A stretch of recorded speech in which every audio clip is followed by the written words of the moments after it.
If I could ask everyone to rise, please, and Pastor Robert Lopez, thank you for being here this morning, is going to lead us in the invocation.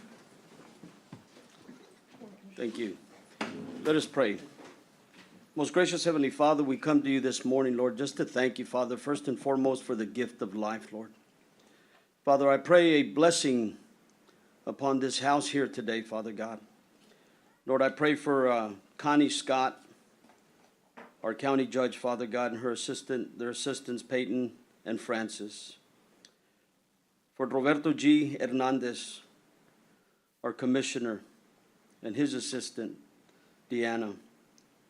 For Joe A. Gonzalez, his assistant, Sandra. Commissioner Mares and his assistant, Priscilla.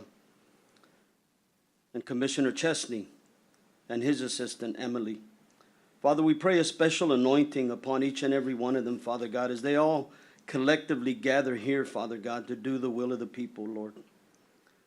Father, we pray, Lord, that you would give them wisdom and insight, Father, as they lead and direct.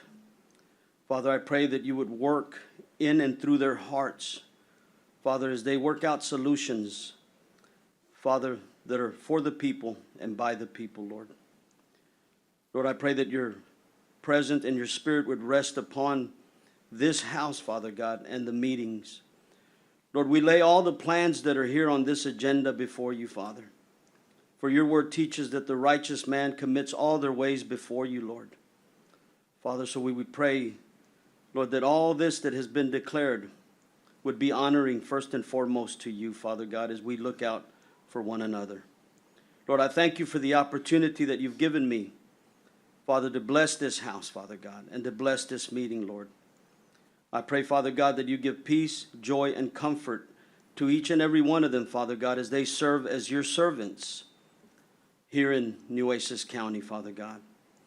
For our law enforcement, Father God, I pray also, Lord, that you protect them, that you give them courage to be able to do their jobs day in and day out, Father God. Lord, then also for our community, Father God.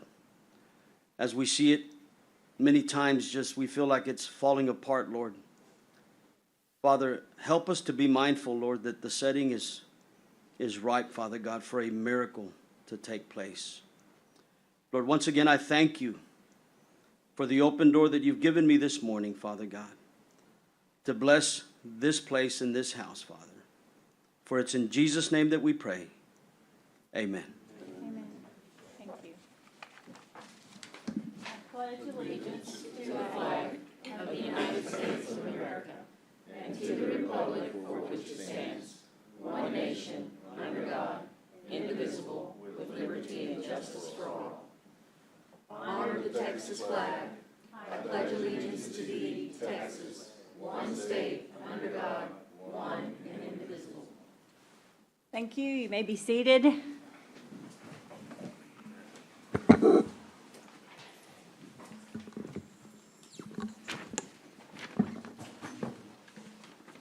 We have all commissioners present. I believe Commissioner Hernandez just stepped out of the room for just a second.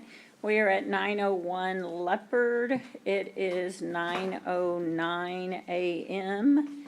and in the Commissioner's courtroom. And I call this meeting to order.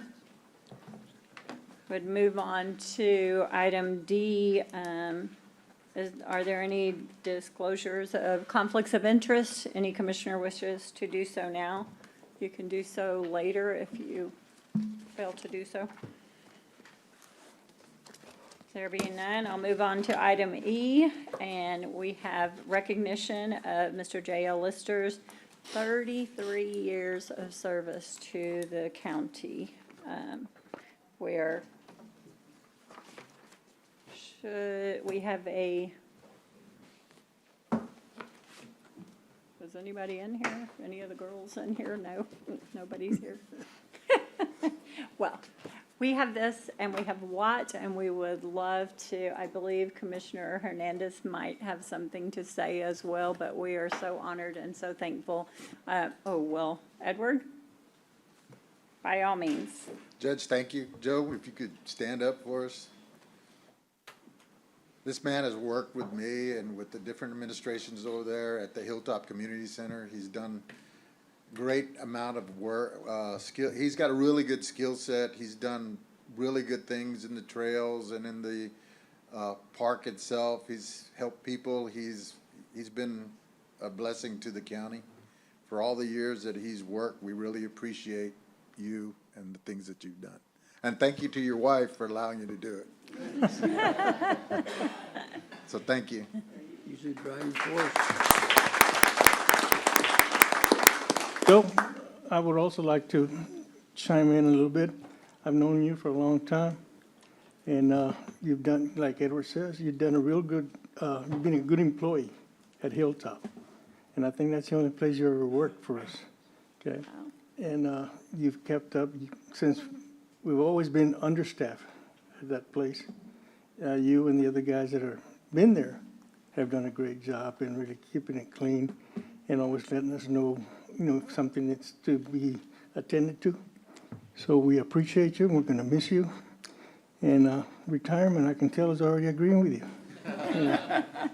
So, Joe, take care. And go fishing, just like you always do. Take care, Joe. We you. would like you to come up if you're able and take a photo, and we have this, but I've met you on several occasions out there as well, and 33 years, my goodness, that is amazing. If your wife would like to Do you come want to as say well. anything? Do you want to say anything, Mr. Lister? Do you? I appreciate the county giving me the opportunity to have the finances to raise my family. I really appreciate the work that I did and help the community as well. I have to ask, Mr. Lister, you have a pretty famous name for some athletes around this town too. Any of those your kids? Yeah, my family members. All right, very nice. They're great athletes, and we appreciate everything you've done for this county. So thank you very much, sir. Yes, sir. Thank you. That's what happens when you start working for the county real young. Oh, my God. We have a watch for you as well. Thank you very much. Yes. Hold on. Oh, is he coming down? Yes. Yeah. Adds another gear.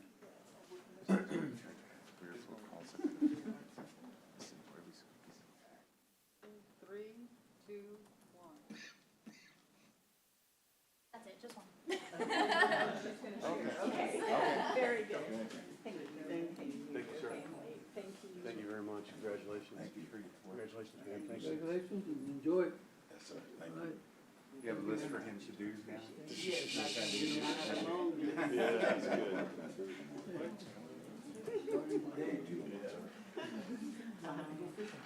Take care. Okay.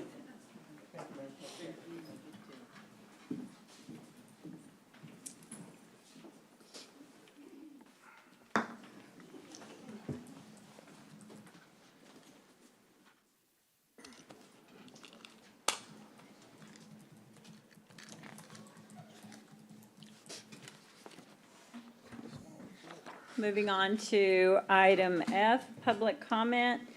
First up, I have Tony Reyes. You have 3 minutes. If you would state your name and address, please, and understand, everyone, that we cannot comment back. There is somebody, That wants to speak also? Yes. Thank you. Jim Klein? Okay.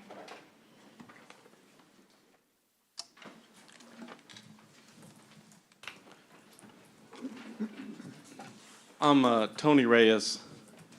I live at 5905 Harvest Hill in Corpus Christi, Texas, 78414. Good morning, Judge and Commissioners.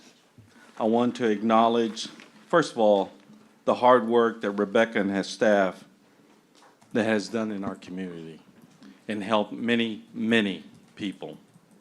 I also want to thank Janice Shue for the community meetings that she has put together to inform other agencies. What I'm here for is on behalf of Mission 911, a nonprofit organization that cares for individuals living in poverty and also in our community in the Coastal Bend by connecting them with key resources to facilitate their journey towards a life of stability.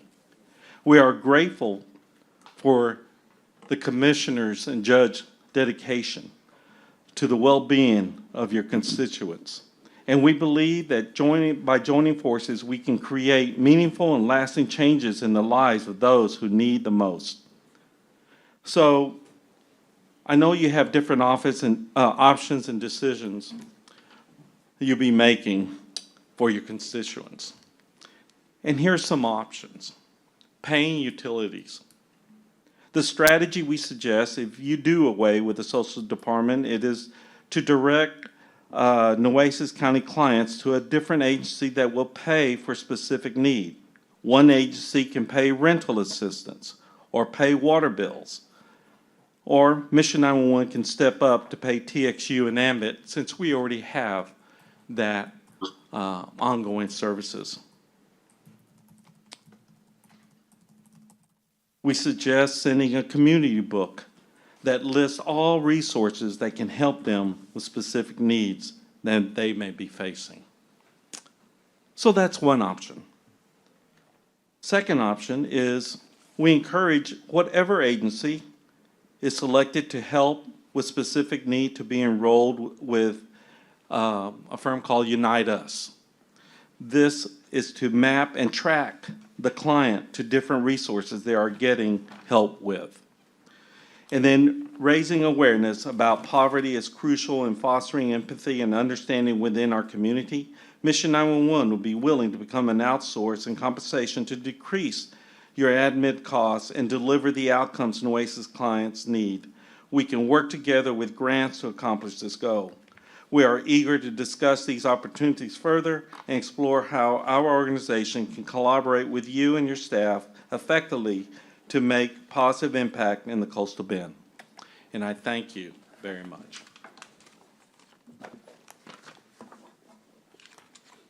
Jana Shu. Good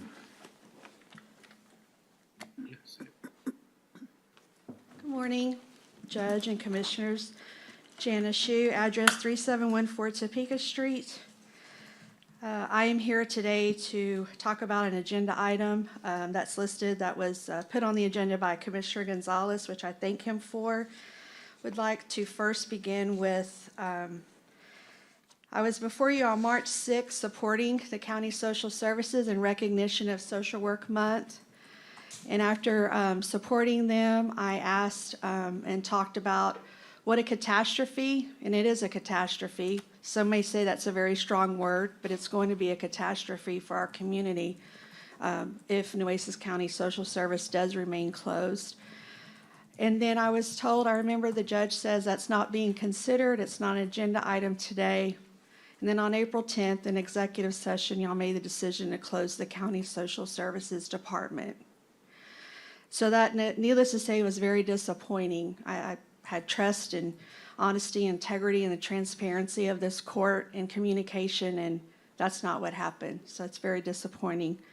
From that point, I rallied because as the Outreach Disaster Coordinator for 211 Texas and a licensed social worker, that's my job, that's my belief, that's my life mission, is to rally people to help others. So I did convene a couple of meetings with all the agencies, especially those with basic needs that provide basic needs. There seems to be an impression from this court that 5, 6, 7, 10, 20 agencies are going to step up to help with the services the county did. And that's simply not the case. You'll hear from some of the other agencies here today that provide basic needs support. And as I listed in my letter that I sent to you all, letter of support, earlier this week, I gave you the outline of those agencies that are limited. And from January 1st to July 25th, we've already referred 1,325 individuals to Nueces County Department of Social Services. Overall, each year we refer close to 3,000. So where those 3,000 people are going to get help, it's going to be a huge unmet need. While Tony Reyes speaks about Mission 911 maybe taking over, he has limited staff, I think a staff of 5.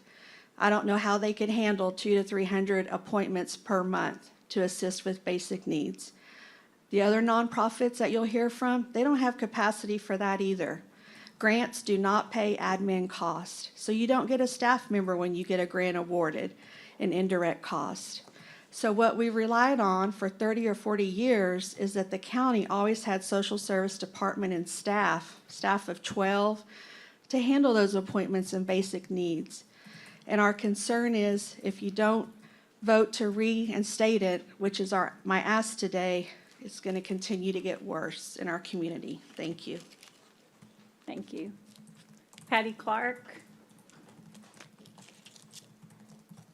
Good morning, Honorable Judge Scott and Commissioners. Thank you for this opportunity. My name is Patty Clark. I am the CEO of Corpus Christi Metro Ministries. I live personally at 6714 Sahara Drive. I'm here today to talk about what this will mean if this department fully closes. Metro Ministries has served this community for more than 40 years. We feed, we shelter, we house, we heal, we offer hope to the hopeless. But I know that not one agency can do everything for all the most vulnerable need in the community. I wish we could, but we simply can't. And I would echo Rebecca's, Jana's sentiments, and we will hear from Rebecca as well in a minute. So even though this department only accounts for 2% of your annual budget, it feels like a small pebble tossed in the lake. But I assure you, by the time the ripple reaches the most vulnerable, it is a tsunami of need in their lives. So I ask you to prayerfully consider reinstating, rescinding, putting the Nueces County Social Services Department back in place to serve our most vulnerable community. And all these other agencies, we will continue to wrap our arms around that need and meet them where they are for what they need in that moment. And just to give you a little word, last week in our free cafeteria at Loaves and Fishes, we served 1,250 meals from lunch and dinner. We served 95 patients in our free medical clinic. So the need is there, it's ever growing, and I ask your prayerful consideration. Thank you. Thank you. Viola of Montreal?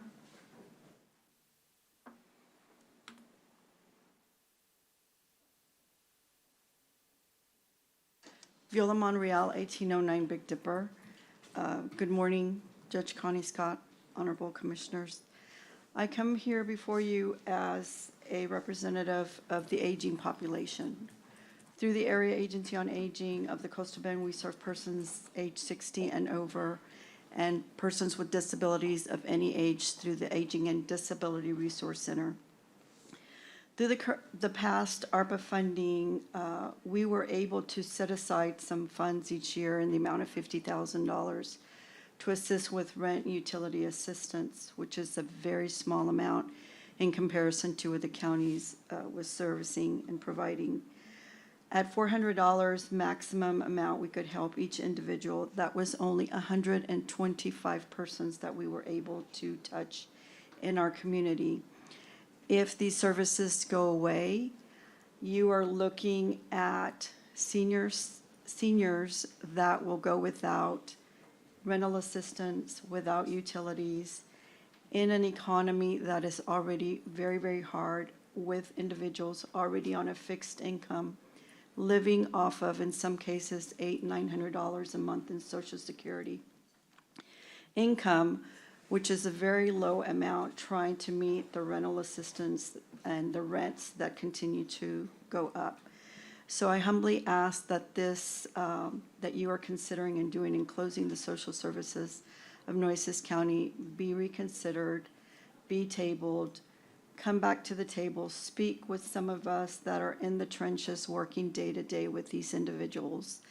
And this $50,000 after this fiscal year will go away, since the ARPA funding will go away as well. We will not be a resource that will be available to us unless we can bring in some additional grant funding. Thank you. Thank you. Mr. Klein, if you want to unmute Jim Klein. Good morning. Can you hear me? Yes, sir. Yeah, my name is Jim Klein. Thank you so much for taking time to listen to me. I want to speak today on behalf of full county funding for the Social Services Department. I appreciate the county budget concerns that you folks are wrestling with. We're wrestling with the same thing or something similar over here at the city council as well. But your budget concerns really are not of your own making in particular. Discontinuation of the funding for social services will increase the homelessness population here in the city of Corpus Christi as well as in the county, Nueces County wide, because social services provides rental assistance and utility bill assistance to people who are really living just on the edge. Area nonprofits, I fear, are really maxed out and are not going to be able to take up these services. Ending social services will further increase the city's unhoused population. We, the city, need to do more for the unhoused. Certainly will admit that. That is on us, the city council, and I'm working on that. But please, I ask you, do not make the problem still worse or more difficult to solve. I ask you to fully fund social services through the county. Thank you. Thank you. Is there anyone here who didn't have the opportunity to sign up for public comment that wishes to do so now?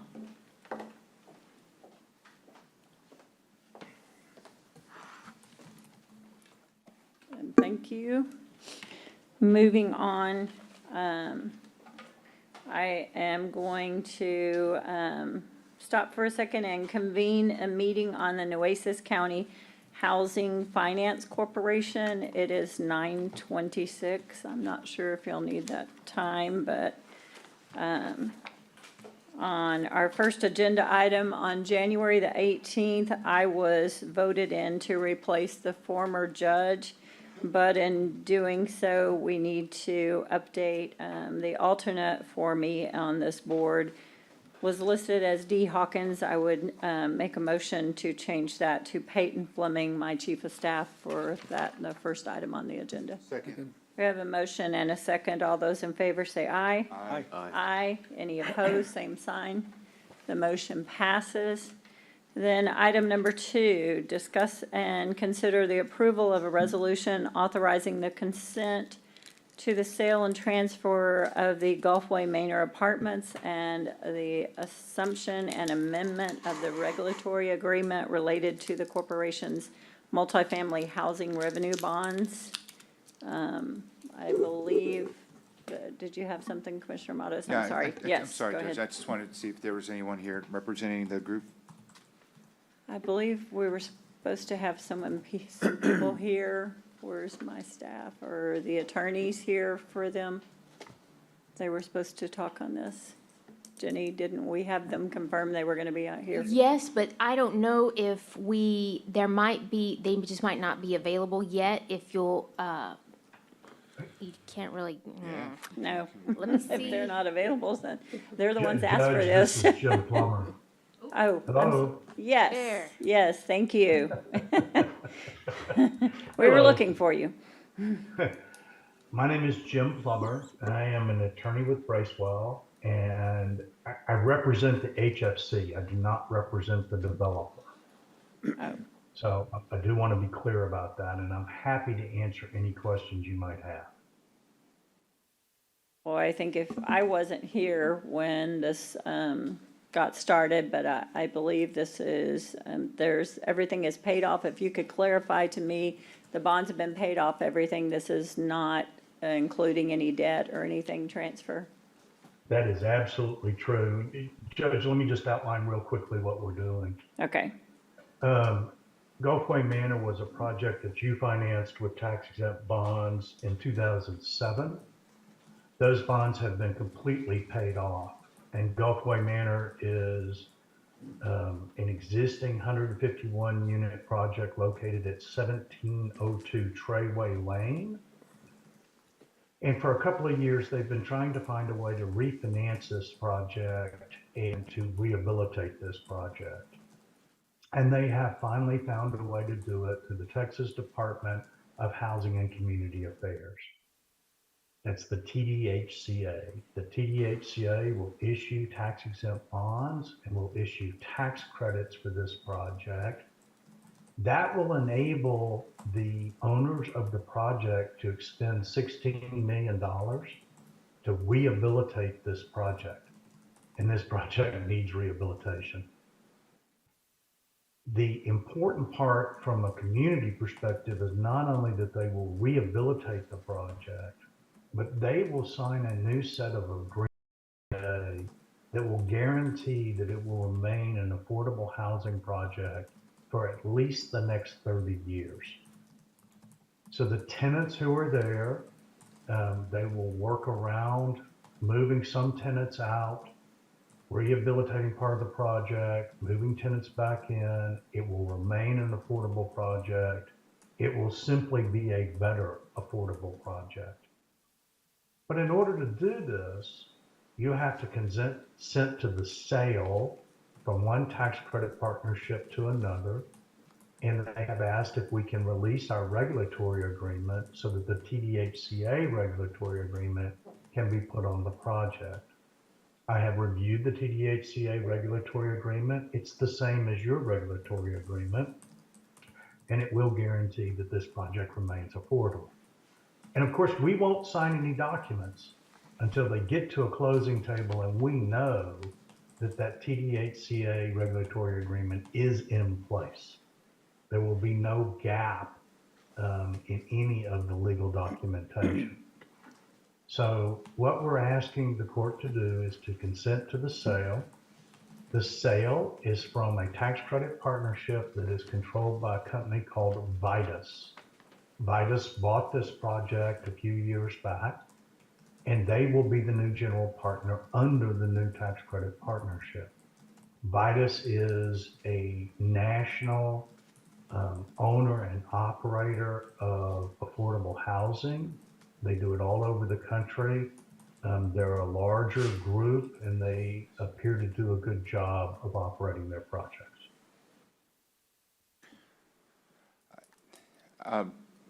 James, I know that the county, we don't get too much involved in housing finance, and it's important to me because when I served on city council, we had these opportunities many times over throughout every year that I served. And so this comes once very so often. And so that's why I wanted just to have some more clarity and not just rubber stamp this item. One, to also to put on notice to the community that even though the county doesn't get these opportunities very often, that this is our chance to help support affordable housing in the community and to help spruce up neighborhoods. And this is in my precinct, so that's why I take a great interest into this.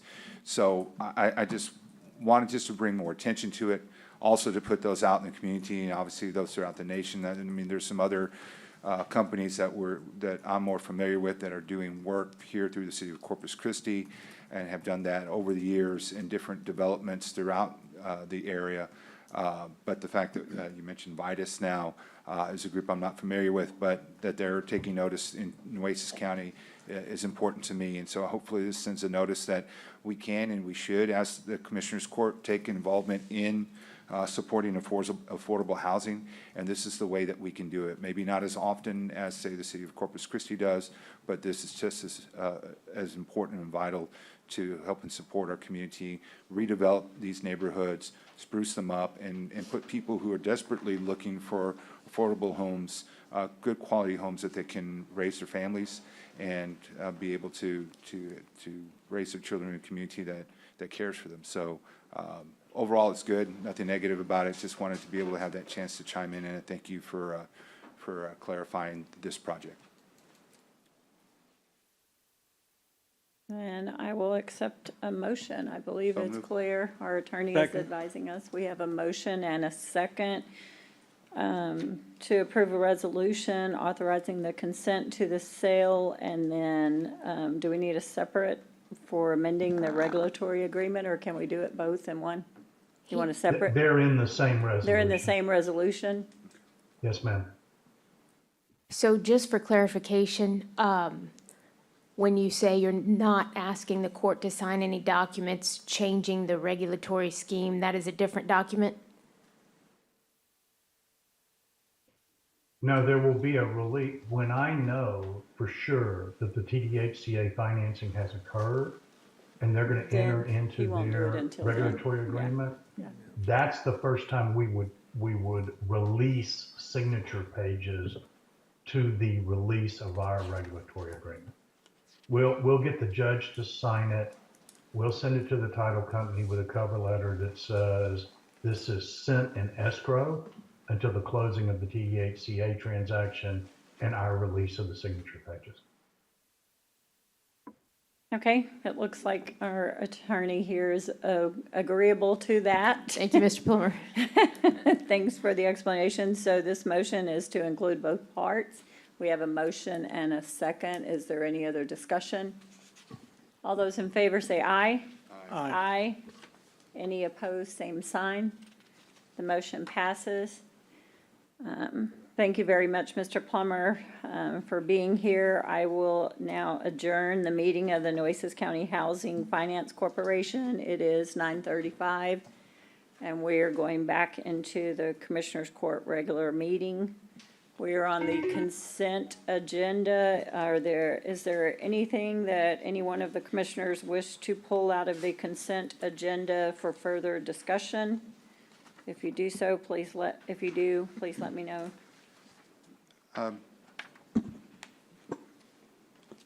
Items P and Q real quick. P and Q? Yeah, just, We'll it's do just it, gonna be a quick yes. comment. It's not Sure. anything, an issue with it. Okay.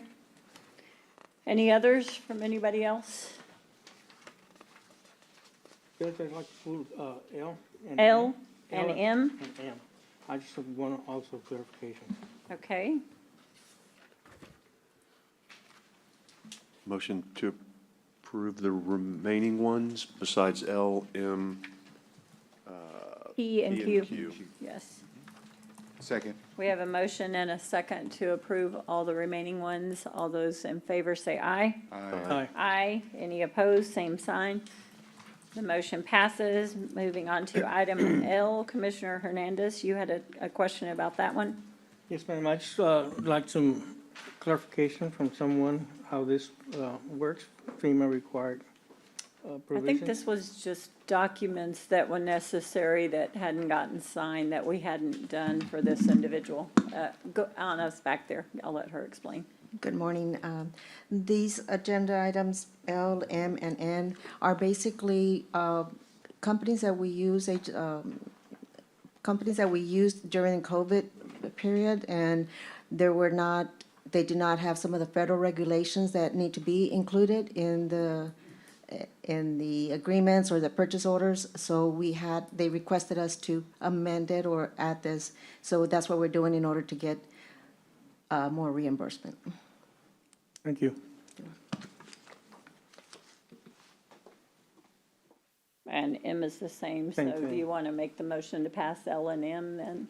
Yes, Judge, I make a motion to approve this, please. And I'll second that motion to pass both agenda items L and M.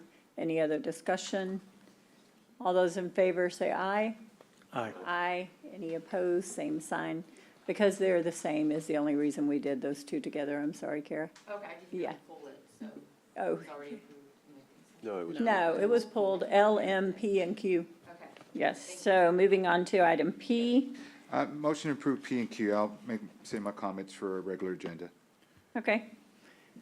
I'll second that motion as well. Any other discussion? All those in favor say aye. Aye. The motion passes. Moving on to our regular agenda. Item A1, we are to receive the calculations for the no new revenue tax rate. I believe Lisa's back there. Sorry, thank you. I'm looking at Dale. Good morning, Judge. Good morning, Commissioners. I respectfully submit the no new revenue and voter-approved tax rates to Commissioners Court. On the attachment, there were a couple of minor typos, and I'll go through those just in case, just to point them out so that you know what's been corrected. On the first page, the comparison of the net taxable value. As you can see, from 2023 to the 2024 tax year, our taxable value has decreased. The property tax rate is an inverse relationship with the appraised values. So when the appraised values go up, the no new revenue rate goes down. However, whenever the appraised values go down, the no new revenue rate goes up. As you can see, due to the correction to the valuations of the refineries that were in dispute last year, when those valuations were recalculated this year at the lower rate, it caused your collective appraised values to decrease. Thus, you will ultimately see an increase to your no new revenue rate. Makes sense. On page 2, that's your general fund tax rate calculation. Again, you're starting off with that 2023 total net taxable value. This cross-references the lines to the truth in taxation calculation worksheets that are prepared by the state comptroller as required by statute. You will note, you can note that the net taxable value for 2023 is $43,516,999,007. Moving forward, does anybody have any questions on the calculations themselves? I'd be more than happy to walk through it, but it's just a matter of calculating, math, adding, subtracting. Which brings us to our rates page on page 5. The adopted total tax rate, that's for the general fund, the debt service, and the road fund, for 23-24 was 0.240253. And if you'll remember, that was the no new revenue rate that we adopted for the 23-24 tax year. The no new revenue rate for the 24-25 tax year is 0.256637, an increase from the last year's adopted tax rate. Your maximum that you can adopt without requiring a voter approval, including the unused increment, is on the far right. It's 0.279379. This worksheet also shows you the hospital district's tax rate. Their adopted tax rate for 23-24 was 0.085242. The no new revenue rate is 0.089240. And the voter approved rate, which is an 8% ceiling above the no new revenue rate, is 0.097012. Because the hospital district, as a special taxing unit, has a higher limit that they're able to adopt. They're able to go up to 8%, whereas we're only allowed to do the 3.5 plus the unused increment. How does this impact our budget? On page 6, it discusses the no new revenue tax rate. If you look towards the middle of the page, you'll see that the 24-25 general fund tax revenue budget, if we adopt the no new revenue rate, would be $93,007,447. Last year, we had a general fund tax revenue of $89,191,252. So that's a year-over-year increase of $3,816,195. Right below that, I made a note that the 22-23 general fund revenue was $91 million, just so that you can see that we had a drop last year from year to year in the budgeted revenue whenever the no new revenue rate was adopted. So the $3 million is absorbing both the cut from last year and bringing up to the difference. On page 7, it's the voter approved tax rate without the unused increment. That would be a general fund rate of 0.223004. And that gives you an increase in year-over-year value of $7,440,160. And that's, tell me what that is. That is to go to the voter approved. If you do the voter approved without the unused increment. If you go to the voter, which is the unused increment in layman's terms, it's essentially because last year you adopted the no new revenue rate.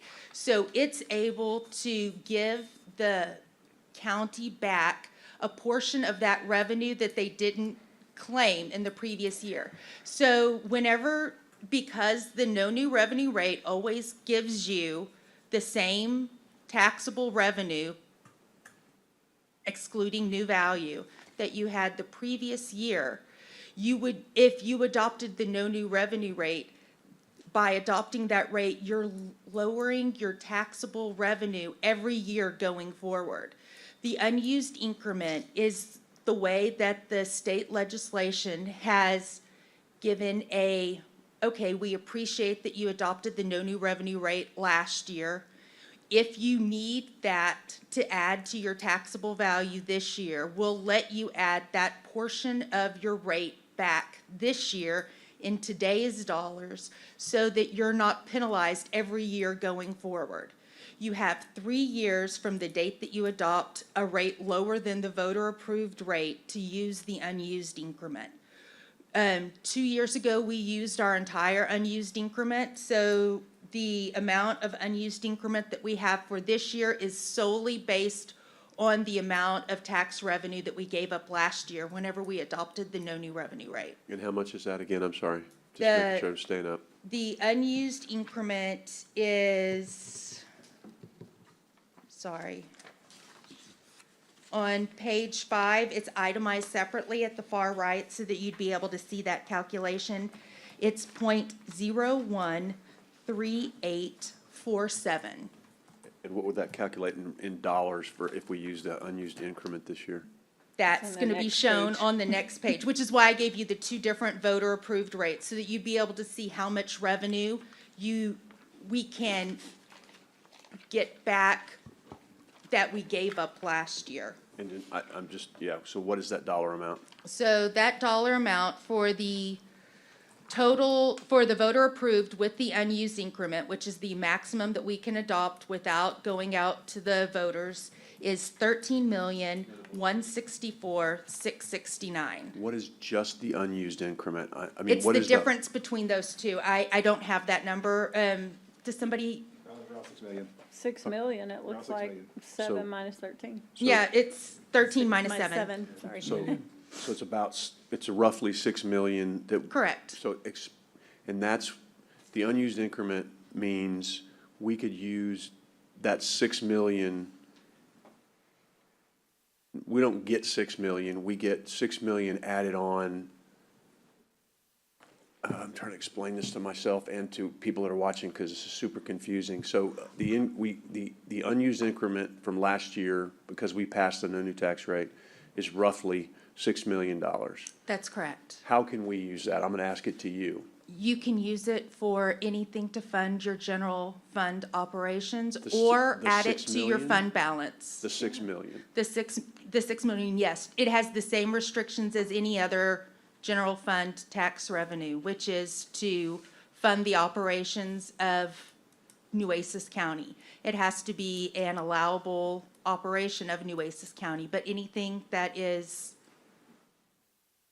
the operations of Nueces County. So, and I want to make sure I'm understanding it. So if we adopted, let's just say, the no new tax rate and we used all of our unused increment, we would get an additional $6 million in revenue because we are using the unused increments without raising taxes. Is that a correct statement? I'm just making sure I'm understanding this because I don't think I am. Everything except the without raising taxes was correct. It is a raise in taxes. Anything above the no new revenue rate by law is legally defined as an increase in your tax rate. Then what is the value of the unused increment to the taxpayer? I'm not asking right. So what is the value of the unused increment? Like, because you said the legislature said basically this was their way of saying, thanks for not raising taxes, right?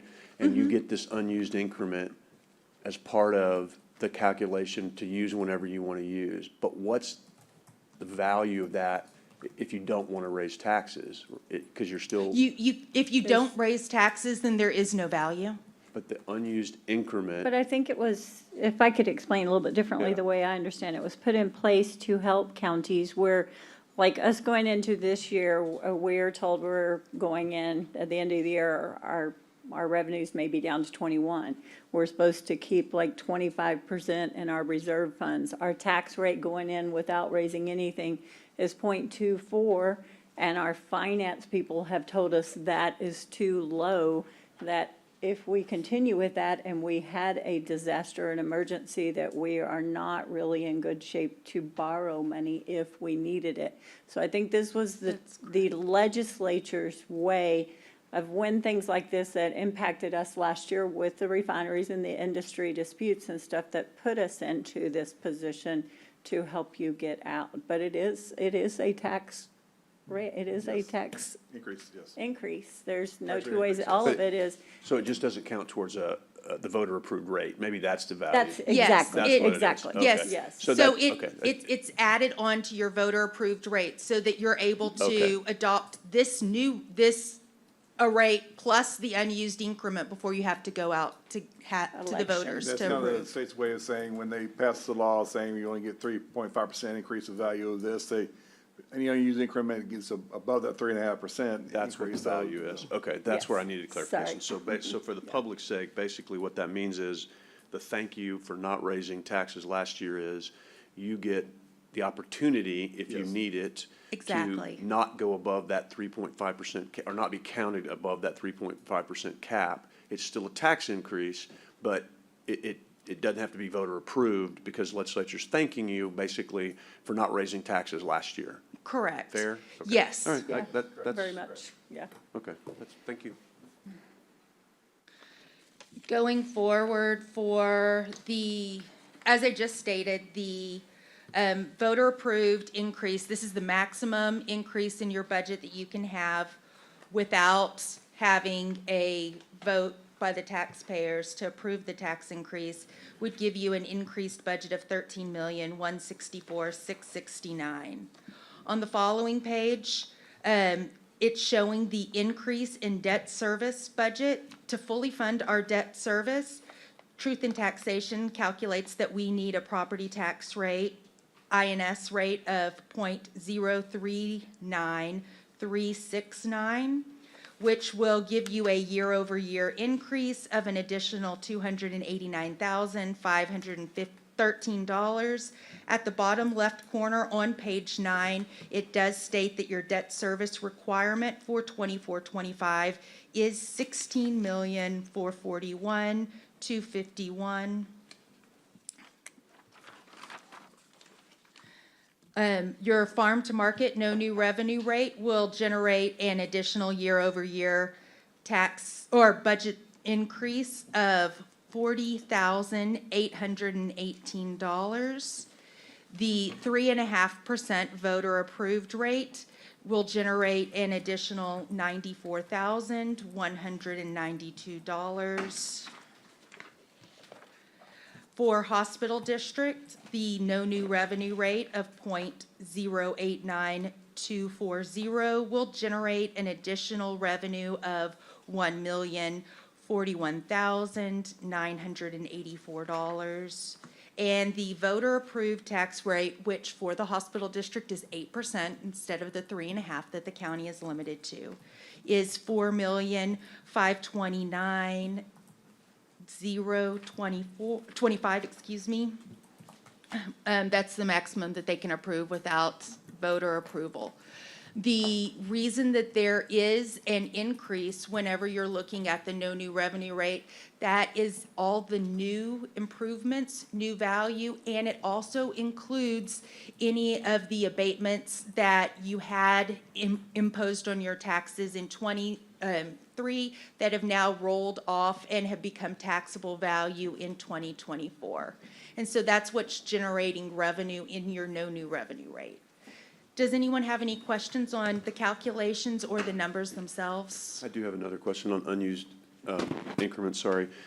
If you use the unused increment, is that a one-time deal, or does that It's one reset and your? done. And it doesn't reset your no new tax rate or make it higher or anything like that? No, so whenever you Just a use the one-time unused deal. increment this year, it's no longer available in any years going forward because you have essentially gone back and made that adjustment already in your rate. And You could the use it more- legislation did change the tax code on how the unused increment is handled. Previously, if you used any portion of the unused increment, you couldn't you forfeited all of it. I don't know if that's still the rule. I'd have to go check the That was my tax next code. question. So at this point, your thought is you may have to use it once. You can't divide it up, like some this year, some next year, because your thought, right? That's correct. But we just need to clarify that. I would before need to the- go, I would need to go get additional information. I don't know That's that fine. part. Unless by some chance the county attorney happened to know. It was with the last legislative update. We can look into it. This is the first time we've been asked. Yes. Last time it occurred, when we used any portion of the unused increment, and you used any portion of it, you lost it.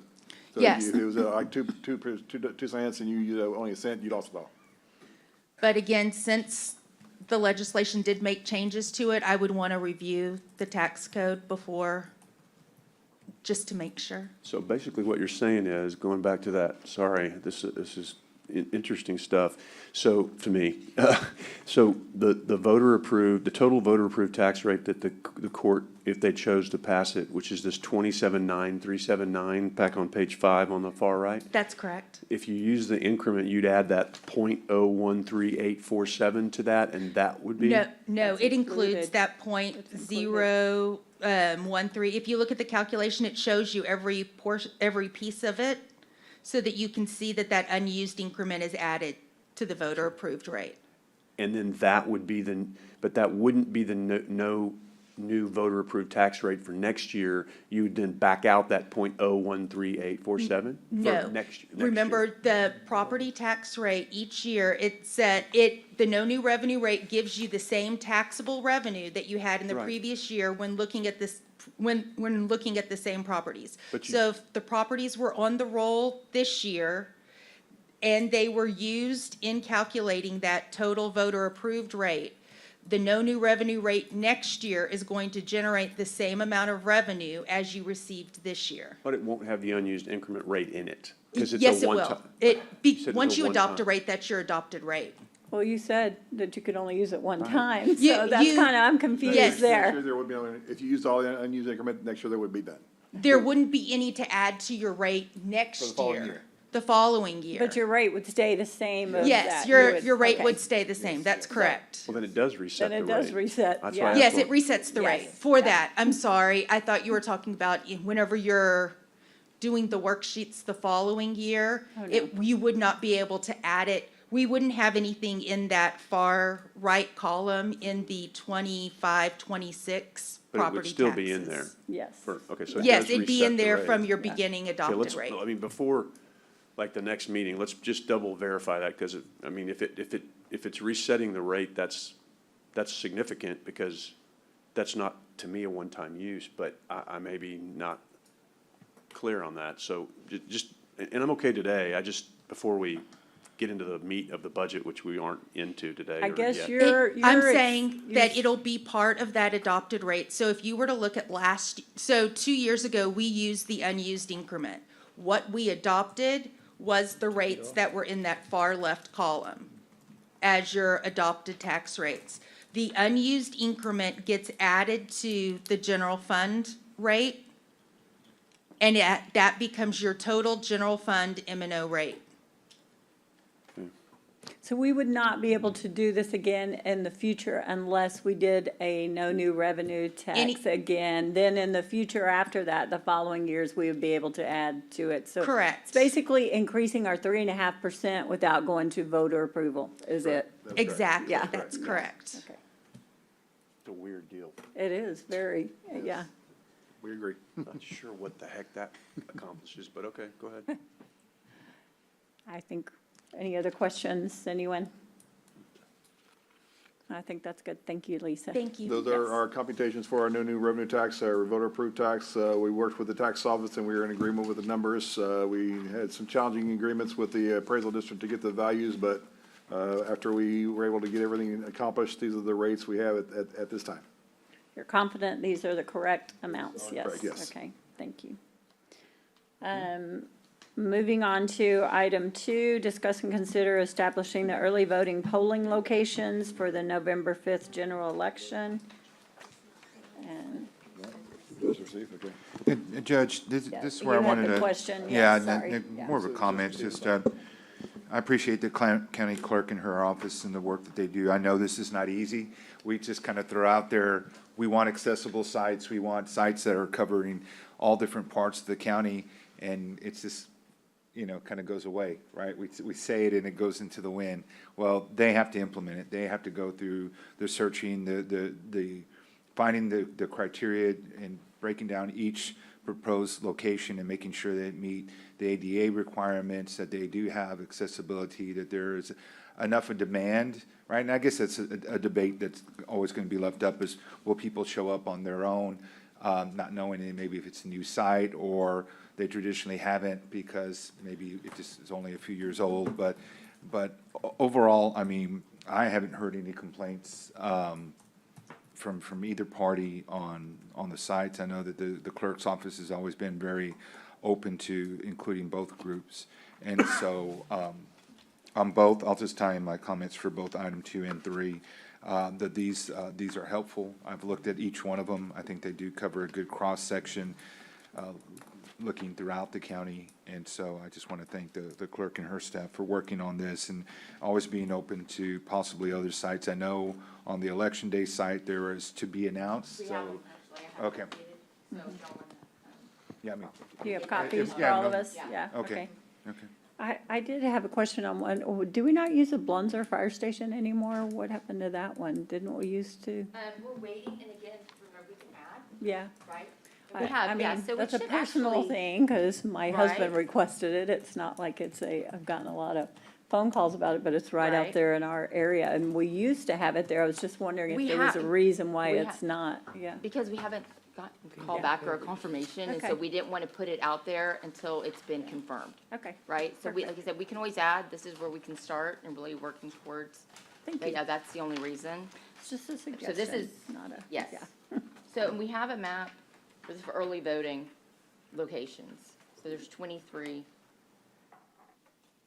Just for discussion's sake, I'll make the motion to pass this, Judge, Okay. just to get Second. it back on the We have table. a motion and a second.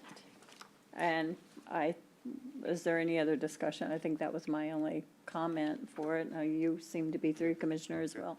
Any other comments? No? Just- Then we have a motion and a second. All those in favor say aye. Aye. Aye. And authorizing the county clerk to add additional, clarify. Any opposed? The motion passes. Item number 3 is the election day, what you just passed out, I assume. Judge, same motion Second to, page, we have a motion. I'll second that motion. Any other discussion? The two new to be determined, if you see on the map, Legacy Event Center, that is on Staples and Holly. I think it's a really good location. It kind of filled in a little hole in the area. And then Annapolis, no, I'm sorry, nope, not Annabelle. Annapolis. Annabelle Baptist Annabelle, Church, yes. I saw the Yes, asterisk Annabelle. beside them, Yes, so that's a great location, especially on election day for Hilltop. For any, lines, and they can just go to the street to. We have a motion and a second. Any other discussion? All those in favor say aye. Aye. Aye. Thank you. Any opposed, same sign. The motion passes. Thank you. Moving on to item 4, discuss and consider the submission of application to the Texas State Library and Archives Commission for participation in the 2024 interlibrary loan lending reimbursement. Is Anna in here or any? Oh, yeah. Thank you.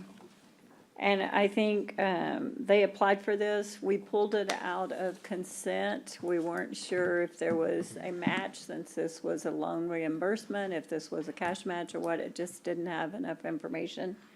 Do you know No. anything about this? Sorry. Yes, and Crystal's Yes. on the line if I can answer the questions, but Perfect. this is basically libraries lending other libraries, let's say their books, so the TSLAC will pay for the postage that they use. So it's just a reimbursement of the cost to lend things to other libraries. That was what was not clear, so thank Okay. you. I think that makes perfect sense. Yeah, and we've had it for Yes. years. Yes, so I will make the motion to pass.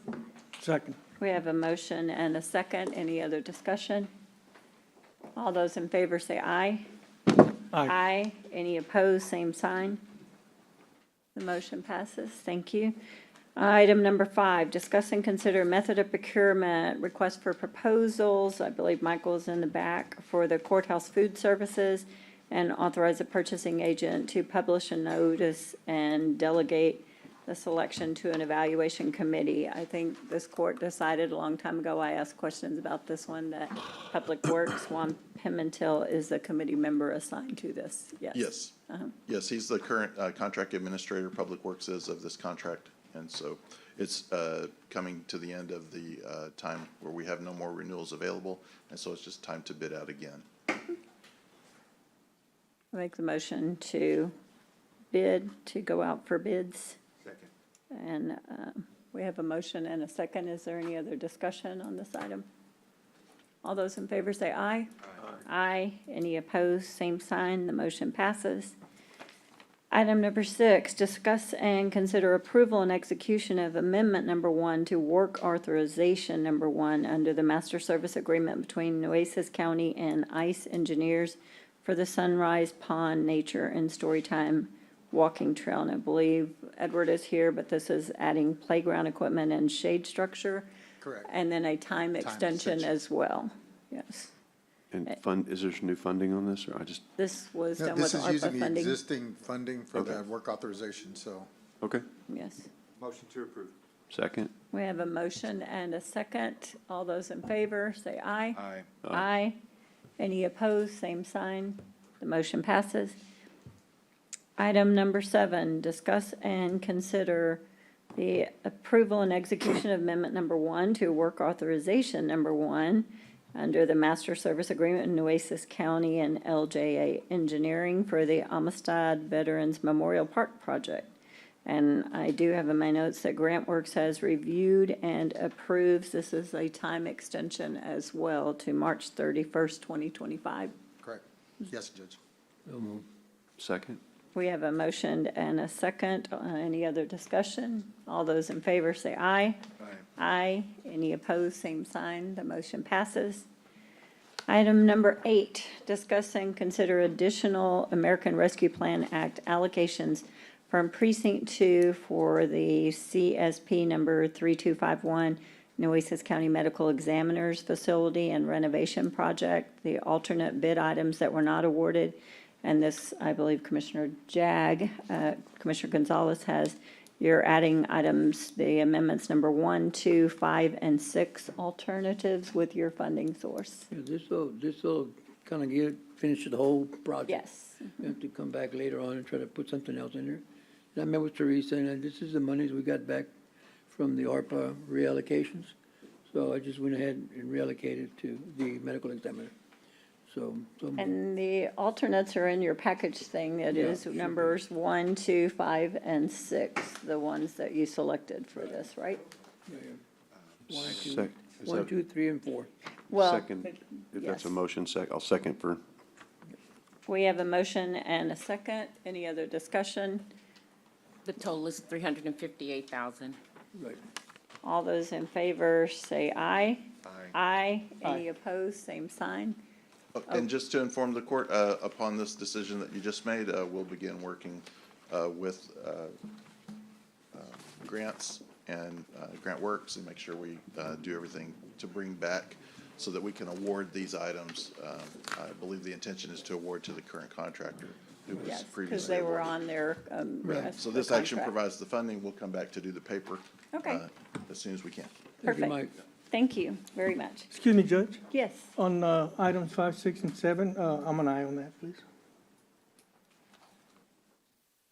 I wasn't here. He's voting yes. He had stepped out. Yes, item 5, 6, and 7. He would like to be shown that he was an aye on those, yes.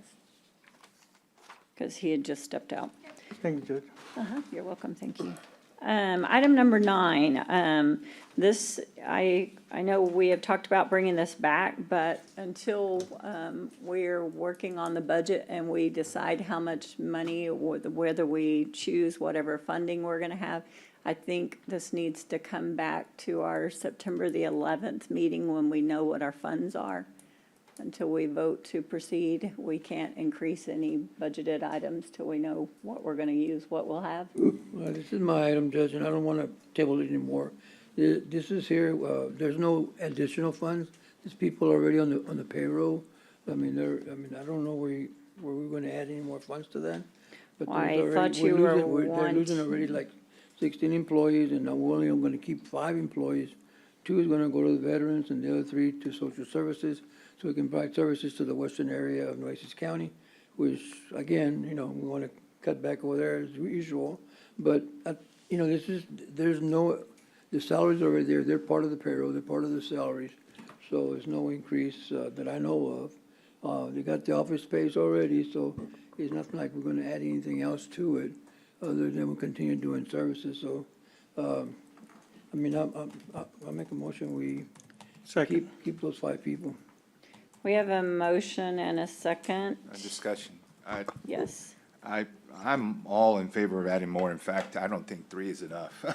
I mean, I was the only one that was up here that said we shouldn't make any cuts at all, so I don't think 3 is ambitious enough. But I do agree that we need to wait to the budget, because this says 24, 25.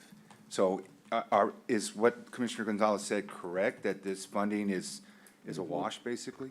24, 25. Right now, it's already, it's still in the county's budget for 24, 25 that we're on now, that we're working in now, or 23, 24 We're that in we're working now. 23, So 24, yeah. so, That's what I'm saying. This says 24, 25 Yeah, when we next go year. 24, that's where we decide whether because these employees are in the budget, do we pull them out? Or if we pull them out, it's definitely a reduction of budget.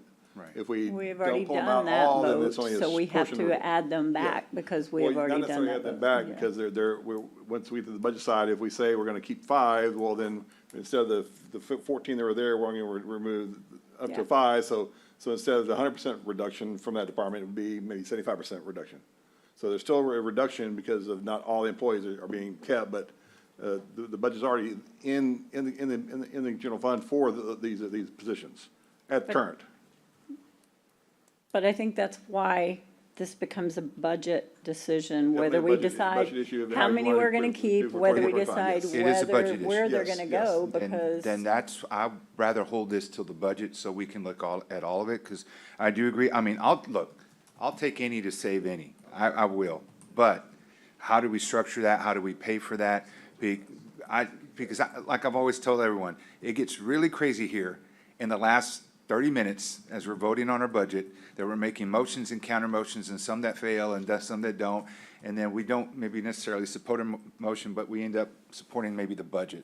So that's my only worry, is that I want to look at the full budget as it's presented first, because I'd like to be more aggressive on this if we can. Yes. I'm not saying I don't agree, Commissioner, with this growth, but if we can wait about a month, right? Is that what you said, Judge? It's September the 11th, we can discuss would be it my only on thing, the is I would say let's wait a August, month. the 12th meeting in the Workshop is workshop. always the 12th, so. The workshop, But okay. we the won't workshop. decide, we won't vote on the No, as tax long- rate until September the As long as we 11th, can and talk that about would it be when then we'd in the have a next week, definitive answer. then I'm good with Yes. waiting for 1 week, so we can have this discussion, we'll know where the funding is. Yes.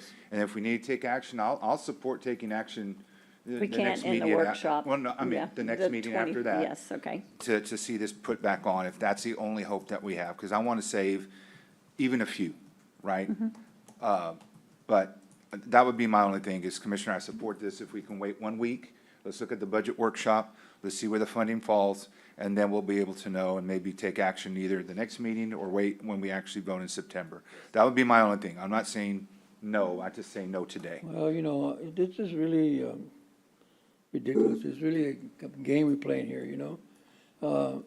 The people are already there. I mean, they're already in the payroll. I mean, they're already working, they're already doing the job. You know, I mean, we're talking about a month, we're talking about 3 weeks, what are we talking about? I mean, they're there, they're there. You know, we just want to continue on working there till 25. You know, I mean, what's so hard about that? I mean, we're not asking for millions of dollars or hundreds and thousands of dollars. We're asking just to provide services to that area that needs help, that needs the need. You know, and I appreciate your support, Commissioner, but I know you want to wait till September or whatever, but, you know, I think this decision is to be made, and you want to vote against it now, vote against it now. You want to bring it up later, you can bring it up later, I guess, you know? But, you know, my choice is to keep those that are there, especially in the western area. You know, those 5 people that we're going to keep is not going to break the county, you know, because the payroll's already there.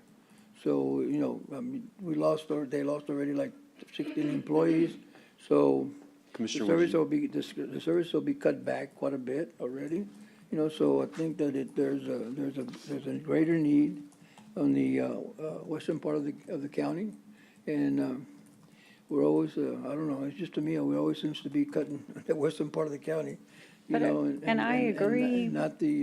Not the other side of the county, but. That's so untrue. I'm so tired of that These argument. people, you know, if but we back keep that up. this, I was backing up excuse with me, if facts. we keep these people though, they service Nueces County. They are Yeah. not western part of the county. They There's need to work everybody. out of the courthouse and they service the whole Well, county. no, I'm talking about It the is ones that will be in, not in the Robstown will serve the ones in the western area. If They we serve cut this everybody. department that far, that's where the discussion goes. I think they need to be here more in a central location where they do everybody. Where do you want to, You're gonna add more people, I guess you can later on say, you know what? Just let's those bring 3 people more. staying here, that they would stay.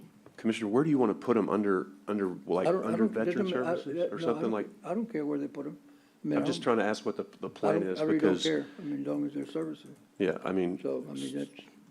okay, so I tire of your, Coastal Park if you want to, I don't care, Well- you just put it as long as they provide services. I agree with what Commissioner Modas says in the sense that I don't have a problem. I think Mr. Reyes's approach was extremely valid and basically came up with a really great way, and I hope we'll take him very seriously in Still gotta pay. looking at what he does when we discuss this.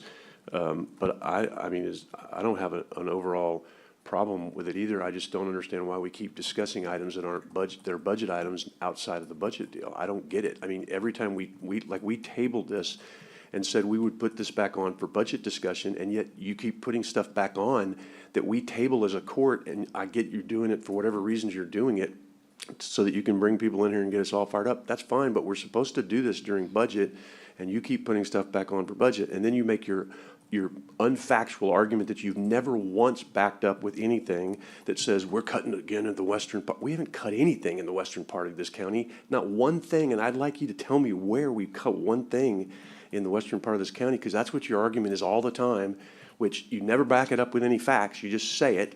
So I tire of that, but I don't disagree with your concept on this, but I struggle with it because we keep putting things on that we're supposed to do it during budget, and we keep putting stuff on that isn't timely, even though we table it and say we're gonna discuss it during budget, and then you bring it back on and violate the process. So that's my struggle. I don't disagree with your concept on this. I disagree with the process, and I think it's unfair that that you keep putting stuff back on, even though this court tables it by a vote to do it during budget hearings, and you keep putting things back on, and the judge won't pull it off because, you know, she doesn't want to make any commissioner mad, which I get it, but. By law, they have the No, I right to get put it. it on. I get It's it, not me. but when we table, Excuse me? hold on, I'm not done. Oh, When we sorry. table, when we table something, that's also the law. And so I get it, it puts the judge in a bad spot, so she puts something back on that even though we've tabled it and said we'll have a full discussion on this during budget, here we are discussing another item that this court has previously tabled to another time. That's a violation of the law too. So that's what I have a problem with. But again, That's a for good the point. record, I agree with what Commissioner Mata said. I don't have a problem with the concept on this and put it under, you know, expand it and make it veterans and social services and make that under JJ. That's fine. But to me, this is a budget discussion, and I don't know why we're having it in a non-budget meeting. Excuse me, Judge, can I continue? Yes, please. Commissioner, it hadn't been too long ago that you kept putting back on the restaurant on the pier. You brought it up every chance you had. No, well, Commissioner, it wasn't a budget item. It wasn't I could- a You budget. put, Well, you still put the it- dog park back on 30 times when it was voted a different way consent because you item. can. Yeah. And I can put anything back on I want to too, unless it's been tabled by the court. It wasn't tabled. I know you don't understand that. No, it's And so let not- me explain it again, and I know you hate the pier and you hate the island, and you make that very clear every time a discussion comes up, you bring up the restaurant and want to beat on it. So let's beat on it. Put that Okay, on and let's have a okay. great discussion on it, and we can have an intellectual discussion on why you don't like it, because you've made that very clear, and why you voted against it, you've made that very clear, but it's not relevant to today. Again, That's fine. that's the only thing you All I was argued bringing is. up, that you kept bringing up the restaurant every chance you had, whether. Because it wasn't tabled by this court, Commissioner. Excuse me, okay, that's enough. I know you We don't have get said that. it is an agenda item, we have said it is a budget item, we have said we all have the authority to bring things back. That is not solving any problem here today. The Thank you. discussion today is about, Commissioner Gonzalez, is your motion to move forward on a vote on this today? Or are you willing to rescind your motion and bring it back for discussion during the budget workshop and during budget to vote on it? A vote today. Okay, we have a motion and a second. Clarification, Judge. Yes. So once again, this is a budget item. Yes. Because my concern is the way it's listed is fiscal year 24-25. So if we were to vote in the affirmative, we're committing already positions For the budget, yes. for the Yes. budget, Yes. but we're not really in our budget meetings or our budget workshops yet. Okay. That's my only concern with this, is I'm, like I said, I'm willing to wait, let's wait 1 week, next week that we will have our workshops.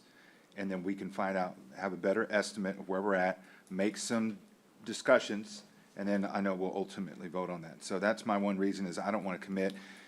Like I said, I mean, I'll take the 3. I'd rather have more. I want to make that part of the bigger discussion. I think there's going to be a lot of give and take that we're all going to have to do in this budget. So if I can hold on and get a few more, Commissioner, then I'm going to do that. And I get what you're saying as far as trying to serve more of the rural part, which has always been something that he's been very concerned with, and I think we all are, to serve the rural. And that may be something that we break up. Maybe we get 3 at the courthouse, maybe we get 3 out in the rural part to serve a better cross-section of our county. I'm all for that discussion. Like I said, I'd rather be more aggressive than this request right now. So I'm not going to vote for it just because I will wait a week. And then, like I said, if we find or we determine that we can take action in the next meeting, then we'll do it. If not, then we'll vote come September, so. And I am going to have to vote no on this as well. I agree with the discussions. I agree with you, Commissioner Gonzalez and Commissioner Mottas, and the need, but until we have a budgeted number, and those of you that voted against the tax increase, and when our beginning fund balance is as low as it is, and these are things that we have already taken a terrible vote on and had to do. I think unless we know moving forward what the amount of money we have forward to fund these projects, there are discussions, there's arguments right here now, another budgeted item on where we're going to put them, if they're going to be at the courthouse, if they're going to be out there. This is not a decision that can be made without those budget discussions, so I'm going to vote no today. So you have a motion and a second. Any other discussion? All those in favor say aye. Aye. Aye. All those opposed say same sign. No. No. So do we need to No. ask for this to be tabled, or just, it'll be You'll just discussed be in the next brought meeting? up and Okay. discussed. If you want to bring it back, you're welcome to bring it back, but it Yes. won't be at a meeting like this. Okay. Yes. All right. Thank you. Item number 10, discuss and consider upcoming Commissioners Court meeting dates, workshop dates, and related matters. Is there any changes on that?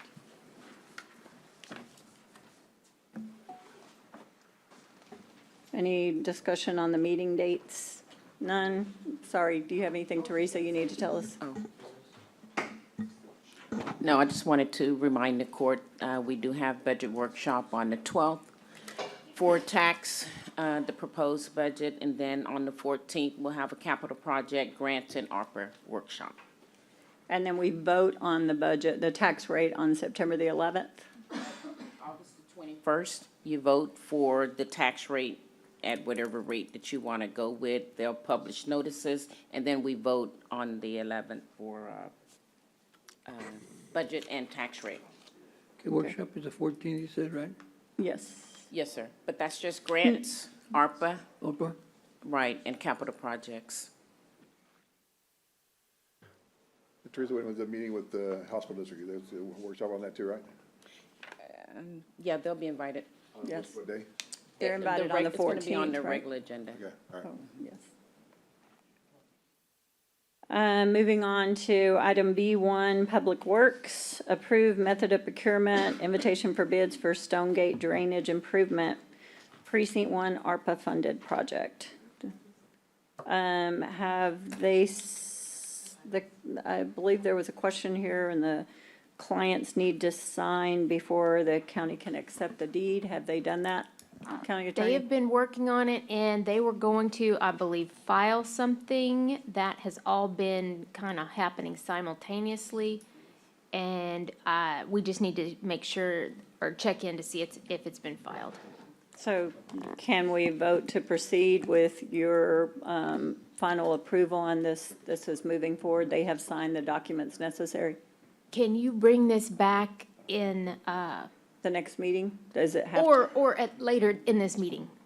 Oh, I okay. can probably have an update before the end of the meeting. Was this your item, Commissioner? Yes. Yes, or I'll pull this one out and bring it back at the end of the meeting and see if we have the information. Do you have any information to add, Juan? No, Judge, not at this time. Okay. Item number 2 then, approved method of procurement for, invitation for bids for London Area Regional Retention Pond, Precinct 4. And the county has, you have reviewed these documents, and the documents are, it says you have reviewed them on item number 2. Number 2, I believe Yes. so. Yes. For the London Area This Retention. is just the method of procurement, Judge. Invitation Yes. for bids. I mean, it's just standard way we, yeah. Normal. Yes. And it's Are fully you going to make a funded. motion? Yeah. Yeah, that's what it's, yeah. We have a motion and a second. All those in favor say aye. Aye. Aye. Any opposed, same sign. The motion passes. Approve a method of procurement, invitation bids for County Road 47 Bridge Widening, Precinct 4 ARPA funds. Again, Commissioner, So moved, Judge. Second. we have a motion and a second. All those in favor say aye. Aye. Aye. Aye. Any opposed, same sign. The motion passes.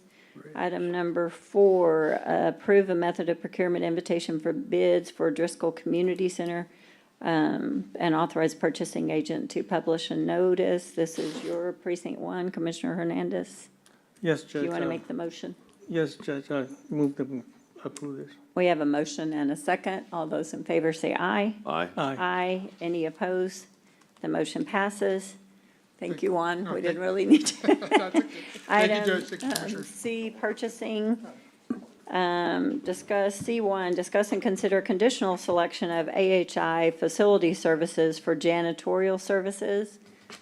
Yes, Judge, we received 4 proposals for this item. The selection committee is recommending selection of AHI Facility Services, which is our current provider, and Public Works recommends approval.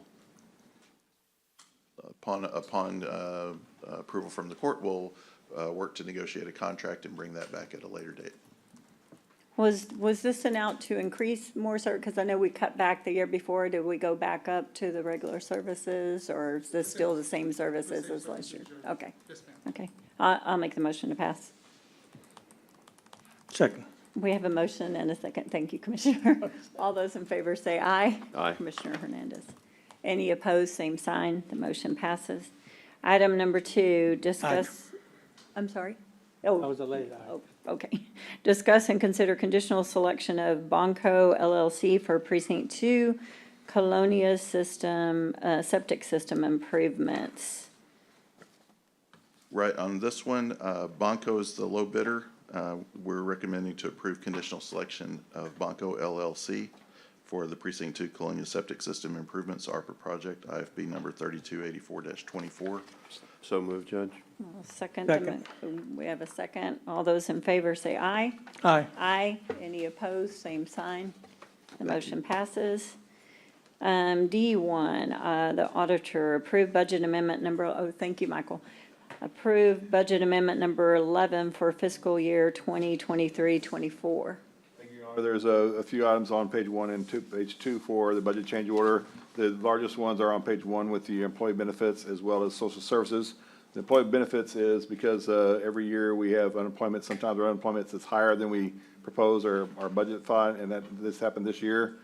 So we're just making sure there are funds in professional services to cover the the additional costs, so that's something that my office is looking into and said that's fine, as well as for social services. If you remember, we did an audit services for them for what was going on, and they needed to pay for that, and they had the salary savings in the department to be able to pay for this, and they're moving those funds over. For the airport on page 2, there's just minor improvements in professional services to do the improvements at the airport that were unforeseen at the time. They have reserve appropriations at the time to be able to fund these. My office has reviewed these change orders, and we submit budget change order number 11 for your acceptance and approval. Sorry. So move. I'll second that motion. Any other discussion? All those in favor say aye. Aye. Aye. Any opposed, same sign. The motion passes. Item number 2, approve the monthly financial report for fiscal year 2023-24 for the 9 months ending June 30th. We provided this for your report for this. I've gone through the reports to show you, so it does show you your revenues, expenses, in each value. For the general fund, I'm unfortunately sorry, there are no page numbers, so I can't really tell you a page number, but when I went to the total for the general fund is right now for the fiscal year ending has 36.9% of the budget remaining, and we're at 25% of the year, so that's promising. We have some corrections we're making, and some items that were in error have been corrected. So the next report you'll see in July, which will be coming up very soon, you'll see those adjustments and changes, and the report will address those throughout the time. We're trying to make improvements to this report to make sure we give you the information that you need to be able to know how the county is going in any direction. So I submit the monthly report for June 30th, 2024 for your acceptance. So move. I'll second that motion. All those in favor, say aye. Aye. Any opposed? The motion passes. Moving on to item number 3, discuss and consider approval of an interlocal agreement with Community Supervision and Corrections Department pretrial risk assessment for the purposes of services and assistance to the magistrates of the Nueces County District Courts and County Courts of Law. Yes, Your Honor, we started this many years ago when Judge Watts created a budget for this. When the budget expired, when the grant expired, we started funding this to the General Fund Grant Court Administration, Department 3300. The budget is there. Each year we require an interlocal agreement between us and CSCD because our community services is a official different entity other than the county. So the courts believe that the continuation of this risk assessment is necessary for helping the magistrate court as well as the duties required by Senate Bill 6. If you remember, the last population we received from the jail is for 85%, so they believe this is helping to keep the population at where it is and try to reduce it at some point in time. There is no additional cost for this continuation, but we require this each year. So move. I'll second that motion. Any other discussion? All those in favor say aye. Aye. The motion passes. Any opposed? Since there's only 3 of us, that's kind of, sorry, and don't mean to act like I'm not asking. It's like motion second and 1 vote. Yeah, we're good. Item E, Human Resources. Discuss and consider the approval of Nueces County Juvenile Department's request to create 8 mental health positions and 4 community activities officers, part-time, maximum of 29 hours, and these are budgeted positions. We are doing this, let me be clear, when we talk about budgeted positions, their fiscal year ends before ours does. So their budget ends August 31st, not September 30th. That's the reason this needs to be discussed now. Okay, thank you, Judge and Commissioners. I've met with the County Auditor's Office and my department along with Juvenile Justice. These 12 positions that they are requesting will not impact the Nueces County budget. They will be receiving funds from the state and or the hospital district. We recommend the approval of these 12 positions that they need. Let me expand a little bit on this, Your Honor, why this is a necessary need. About 7 or 8 years ago, we were audited by the IRS, and there was issues where juvenile probation already has a full-time employee doing these tasks, and IRS does not allow you to have a full-time equivalent person and contract employers, people doing the same type of functions. So that's why we're needing to move these to part-time. It's a IRS function requirement. So wait, they're already here? Right now, they're under contract services. They're just gonna make them temporary, so the budget This is doesn't just- really change. It just moves from contract service to part-time. So this is not a budget change, this is not a new, this is just reclassifying people? Before they were Because, I under mean, contract services, they weren't official county employees or juvenile employees. The IRS requires us to make them part-time. No, I get that, but still, I mean, if we just, I just griped about having a budget discussion during a non-budget thing, so I'm just making sure this isn't a budget thing, because I'm trying to be consistent. I mean, I get that there's a need, but is this something we ought to be having a discussion in budget for? Their budget ends before ours does, is the reason it has to be done. Their budget? And we don't approve, y'all don't approve the budget for No, state theirs aid, comes so- from state funds. These are Their state funds. budget ends These are not- August these are not 31st, so county they funds. cannot do the regular budgeted timeframe Palmer works that we with do. the state to for the budget, yes. But, and then if we can't really do anything about it, then why do we have to even approve this? Part of Palmer's the there. rules of that all employee, because we're asking to be the county employees, even though they're under the state, the budget says that all employee-related stuff comes to the county, so. So basically, like the district court judges that are Yes, state yeah, employees, yeah, but they're, They will be new positions that are gonna be budgeted under the state dollars. So they will now be employees, but under grant funds. Right now, this contract services, so they're not actual employees of the county. And so we're now adding more employees to the county's liability, exposure, and everything else, when before these were just contract people. I mean, this is not just like Health a no, this is insurance, not just a everything, no-brainer for me. yeah. Because we're adding, if anytime you But add, it's grant funded. What's that? It's These are- gonna these be are state- funded under the state-funded grant, funds, and it's state- 100% reimbursed. They just have to become county employees. right, but do they And pay the so- claims on people's insurance that are 100% grant funded?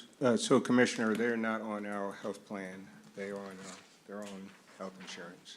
So they They're don't on pay what? any- They're not on the Nueces County Health Plan. would You're on this state? change to where they would come on our plan? No, ma'am. Wait, how, juveniles not, y'all are on the state plan? State insurance? No, Judge. Well, these are part-timers. Oh, they're So- not full-time So they- employees. They're not, Part-time do not qualify Qualify for for health they wouldn't insurance. qualify for those benefits. Okay, so what Mr. Saleh said was incorrect. They're not on any plan. No. So they're not, okay, so because you're a county employee, you're on our health insurance, right? They are on our health insurance. That was an incorrect statement. He confused juvenile, he confused juvenile with CSCD. I apologize. But that would also be the full-time employees. These are temporary employees of 29 do not qualify for health insurance. So they would never be under our health insurance program, so.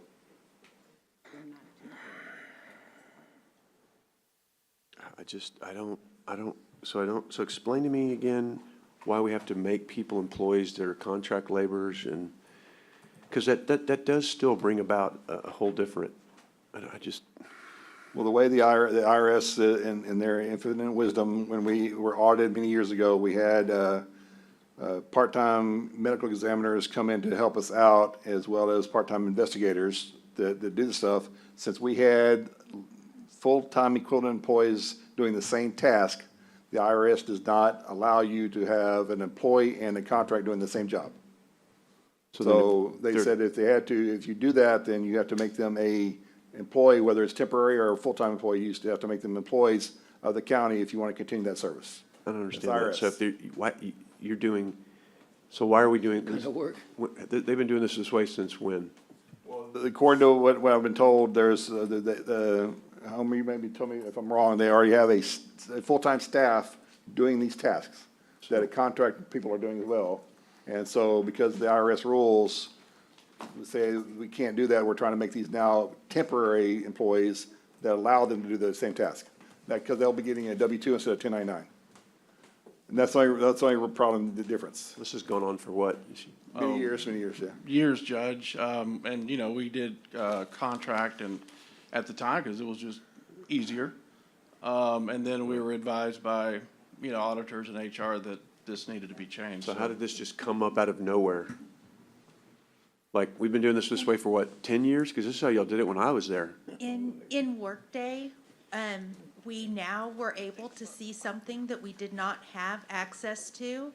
I was reviewing a new contract person that was starting. They wanted to get a vendor number. We had a person on in our payroll that was doing the exact same job, duties, and description. And whenever you review the IRS guidelines for whether this person is contract versus whether this person is an employee, they are working at his direction using Nueces County supplies or state supplies, as it may be. They are working in hours. The person that is assigned to do the job is the person that they are contracting with. They are not allowed to outsource that work to someone else. And therefore, they meet the criteria of a employee rather than a contract personnel. We are, as soon as we became aware, we wanted to rectify the issue. I don't see the IRS guidelines in our background for the agenda item that you're quoting this on, because you're now changing a policy that we've done in this county for 10 years at least. So I'm assuming that's going to have effect on anybody else who has temps anywhere, and we're going to have to add it. No, temps are different. Well, but- This was not, temps are paid, if it's a county paid temporary, they are paid through payroll. If it is a contract temp with a third-party agency, Why can't we do that with this? we could very well do this. It could be a temporary position. And, okay, so why wouldn't we have that option in front of us today instead of this is how we have to, this is what, oh, it so infuriates me. We come in here and we say, this has to happen, we have to do it today, and this is the way it is, and there's no other way to do it. And then I come up with something 5 minutes later that says, why couldn't we have done it this way? And you go, oh, well, we could have. Well, so we don't have to do it this way, and it's not urgent because we've been doing it this way for 10 years. And so why couldn't we do it another way? Why would it propose this way? Because if this is truly contract work, which is what it is, then. It is truly. Microphone, Lisa. No, it's not. It's contract work. You're allowed to contract people. We've been contracting this for years. It is contract work. By IRS definitions, this is an employee. We are providing Or we them a could computer. do it as a temp. But We temps provide our aren't temps- contract. Your temporary. You're saying Nueces government. County temps are hired through HR. Hmm? A Nueces County temp is paid through payroll. A contract is paid through accounts payable. A contract receives a 1099.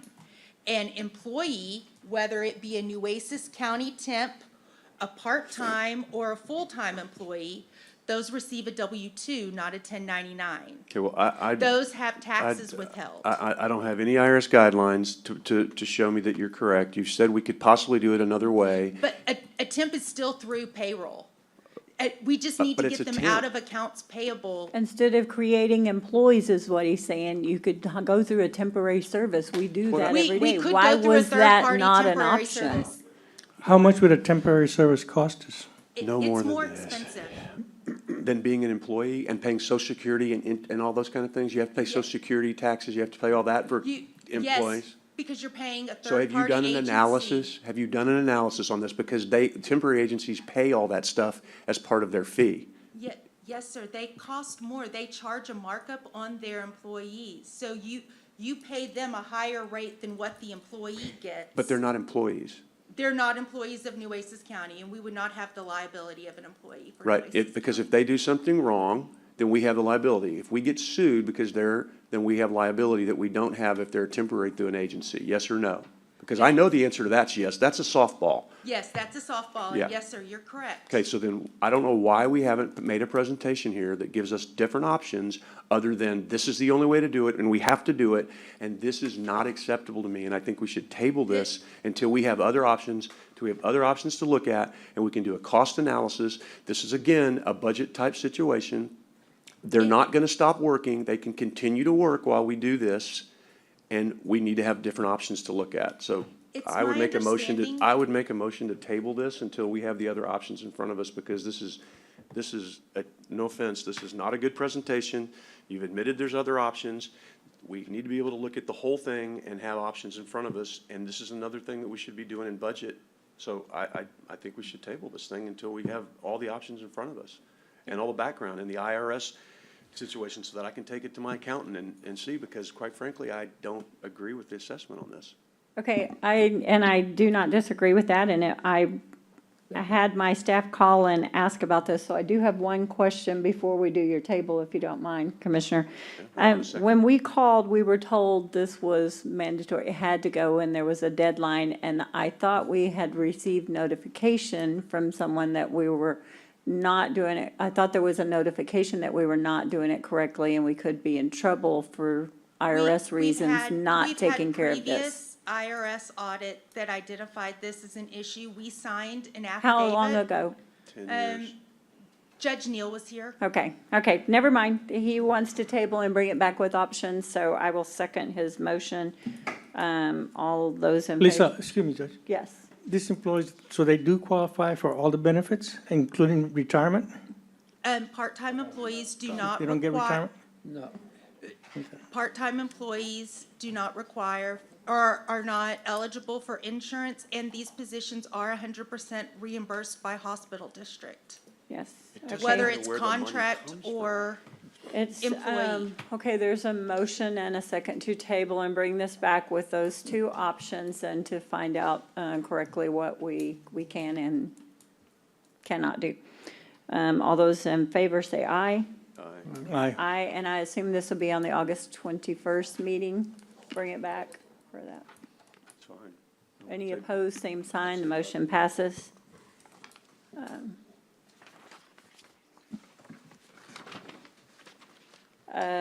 Are you ready to proceed with your item you asked me to bring back on B1? It's really just an invitation for bids, but my notes said that we were waiting on a signed document. So do we want to go out on a bid for something that we don't have the documentation and paperwork for?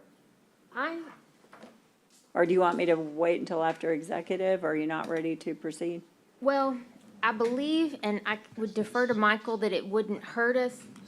Would it be all right, Judge, if we made a motion to approve this subject to county attorney receiving the appropriate documentation on the property? Because if we don't receive the deed to the property, it's not ours, we can't do anything anyway, but we can go out for bids and see what the options are, what our costs are. I believe the intent has been expressed to my office that they are doing that. They have been working with us to get the documents corrected. I think it is, if it's not done today, and I believe they're searching right now to see if it's been filed. They've also reached out to the attorney and left a message, but he's in a meeting. So I think it's going to happen. It's just not done yet.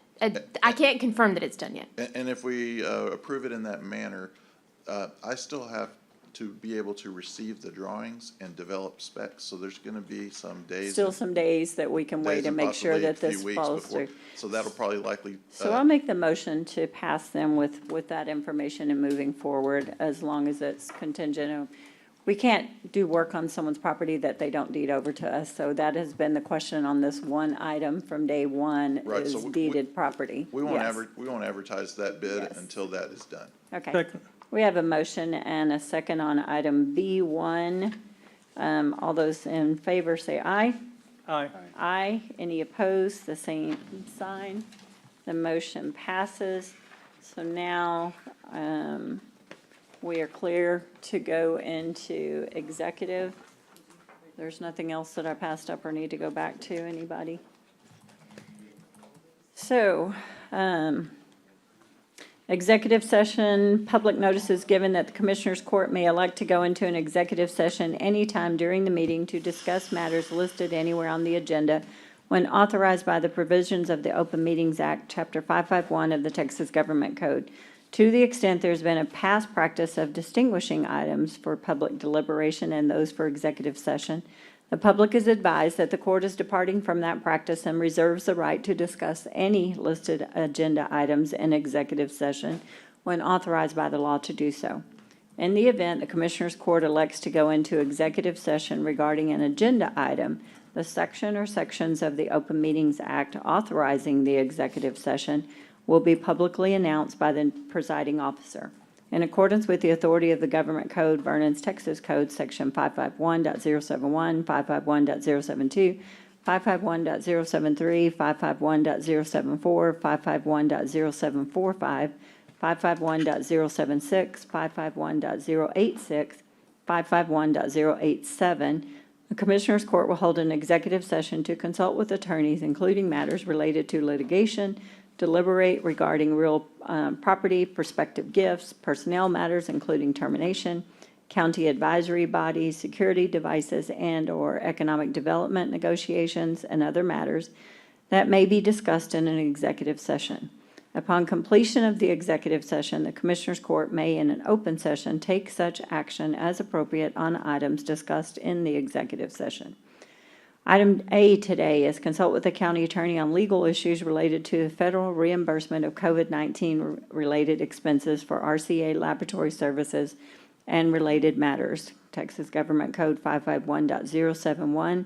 Discuss, consider, and take action in regular session if needed. Item B, consult with the county attorney on legal matters regarding distribution of documents prepared by the county attorney's office for Commissioners Court to Social Services Director in all related matters. Texas Government Code 551.071. Discuss, consider, and take action on the same in open session if necessary. And it is 10:50, and we are going to executive.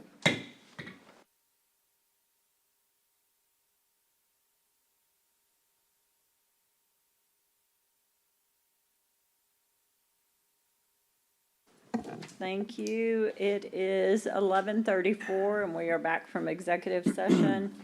I would like to pull up the regular agenda item number 10. We want to cancel the 12th meeting and to move that and include it on the August the 14th meeting starting at 8:30. We will do the budget meeting portion first and then have the grants after that meeting all in the same day.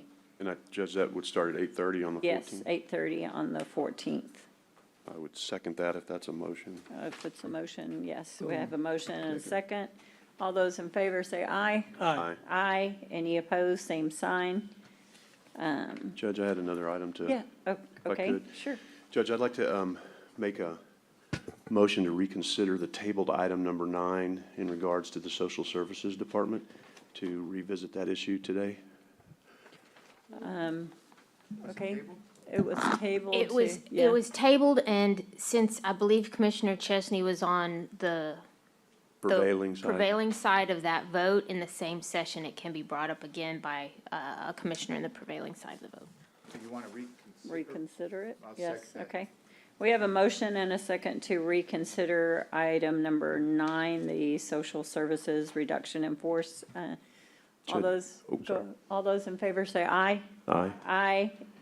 Any Judge- opposed, same sign? Sorry. The motion passes. Now you can speak, Commissioner Chesney. Sorry. Judge, I'd like to make a subsequent motion to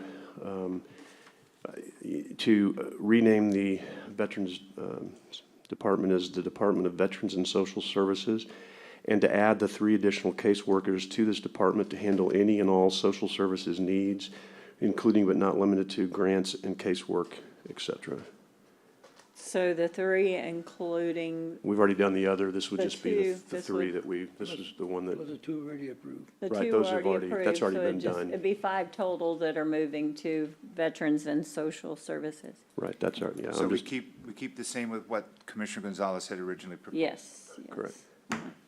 So he has a motion. I don't have. Second. We have a motion and a second. Now, any other discussion? Sorry.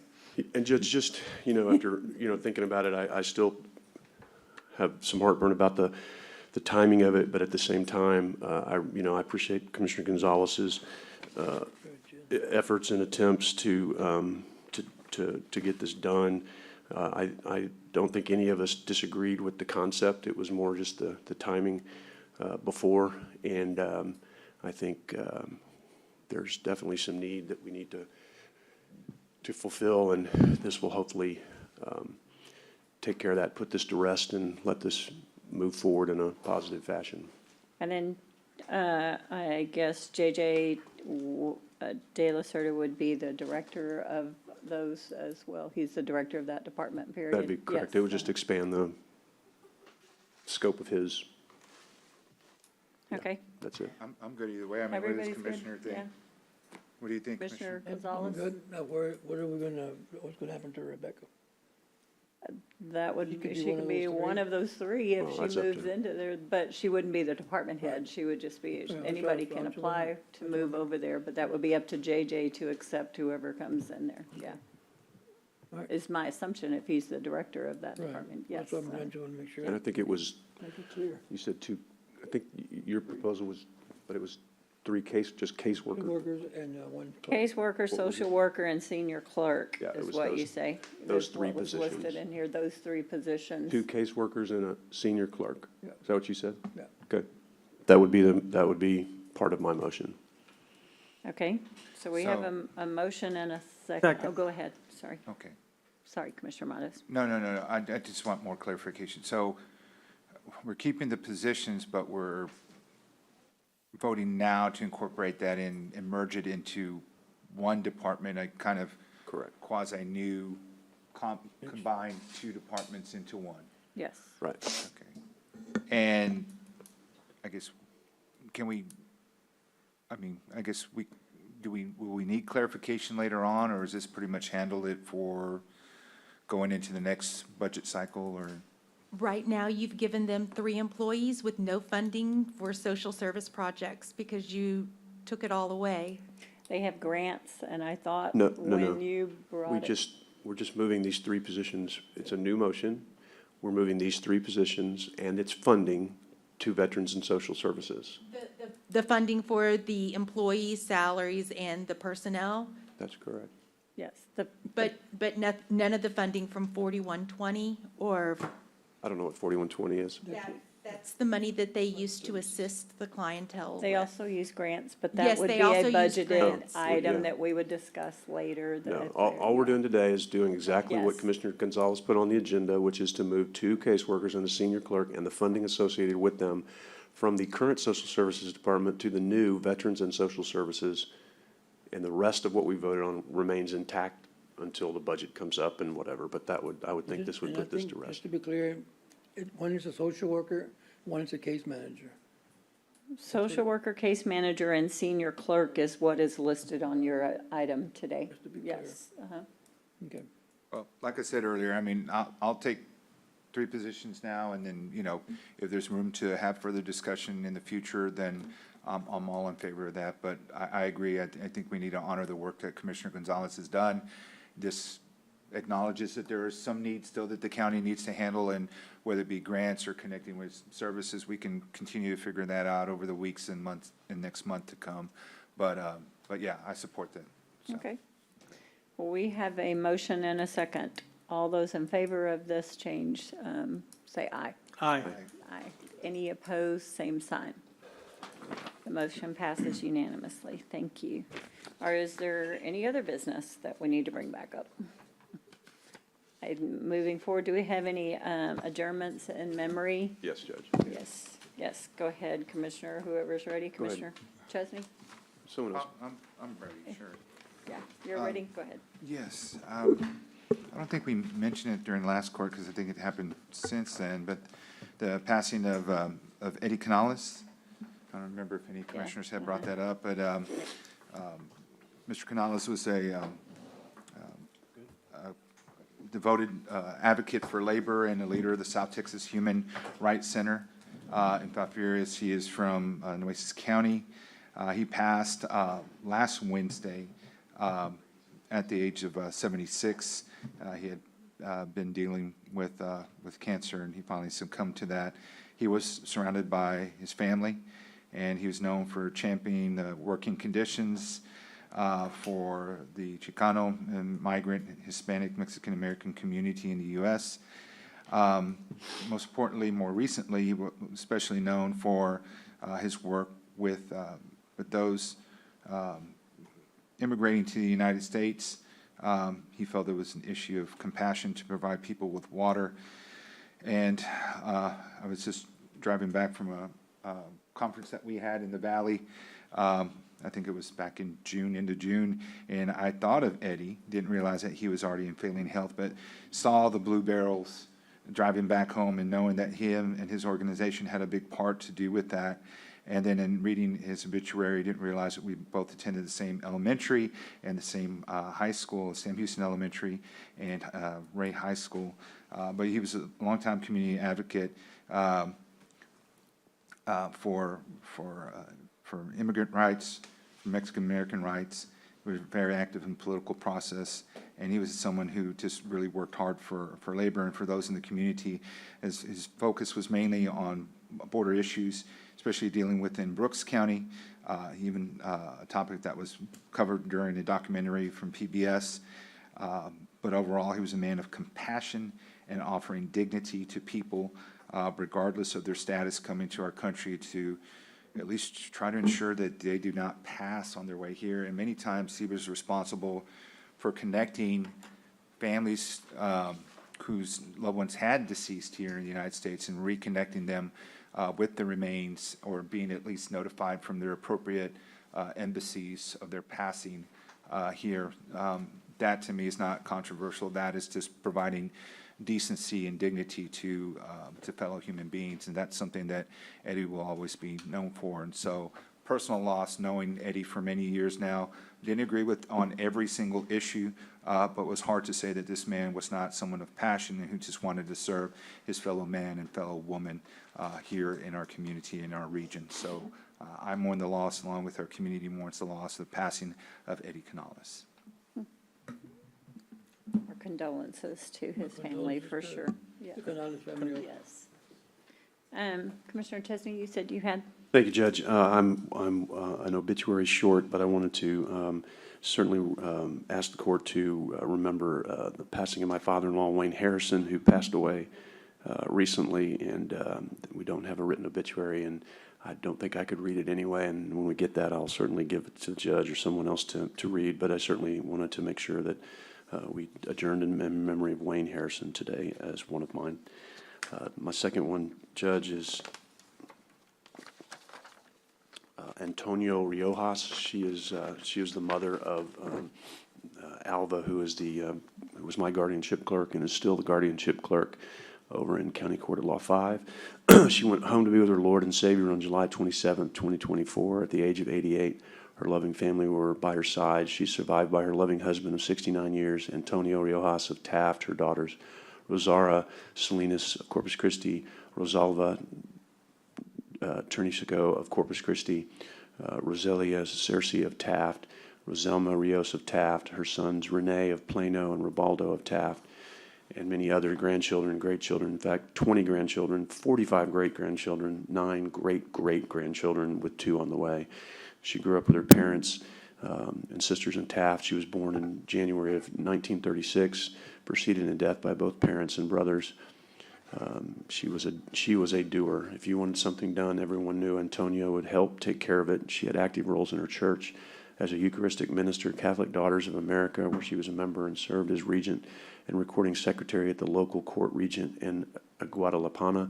She organized, planned, and cooked funeral meals at her parish with the help of committee members.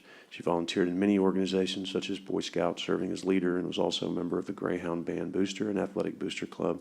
She was a member of the Ladies Auxiliary Post 9318 in Taft, where she served as president for many, many years. She lived a beautiful, dignified life, a woman of exquisite taste. She provided comfort and solace while asking little in return. Nothing brought her more joy than knowing her children and grandchildren were happy and safe. Her family adored her and loved her very much. She filled a full life, and she gave and gave and gave during her lifetime, and even now after passing, through memories of her. What a wonderful legacy to leave behind. She loved her family very much, for they brought her such happiness and laughter. She poured out all her love to all in every way she knew. She was a wonderful woman, and we mourn the loss of this wonderful lady, and condolences to the family.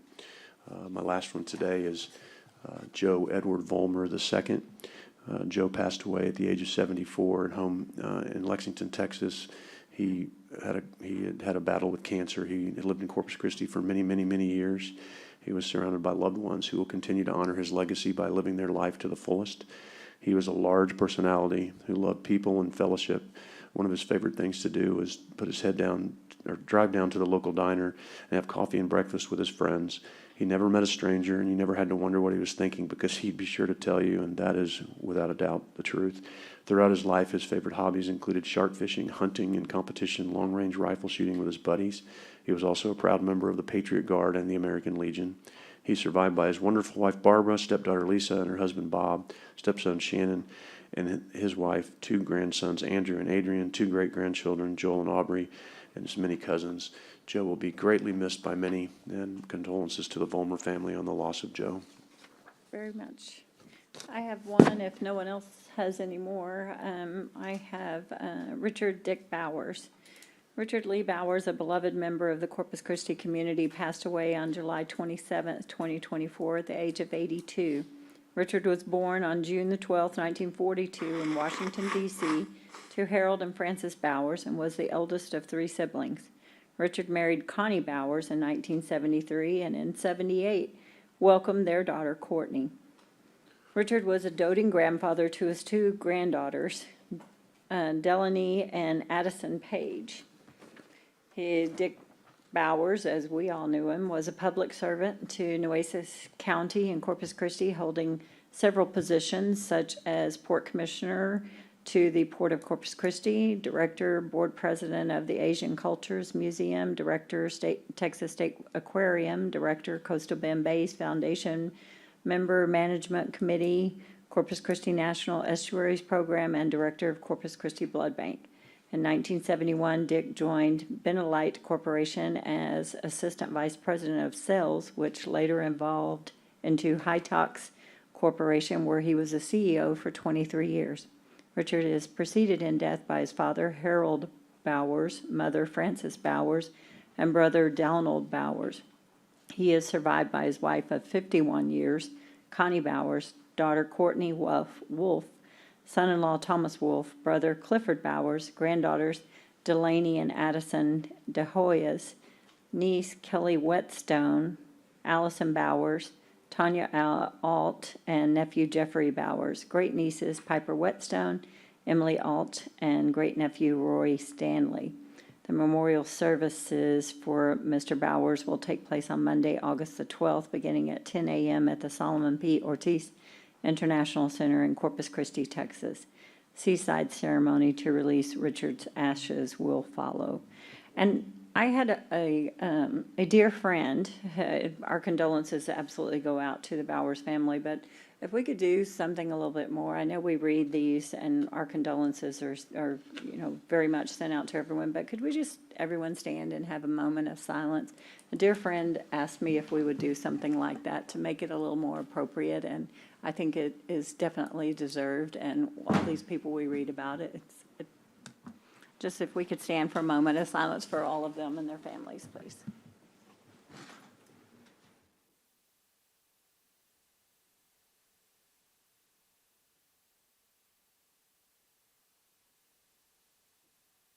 Thank you for doing that, everyone, and our sincere condolences to each of these families and extended family members while they're going through this time.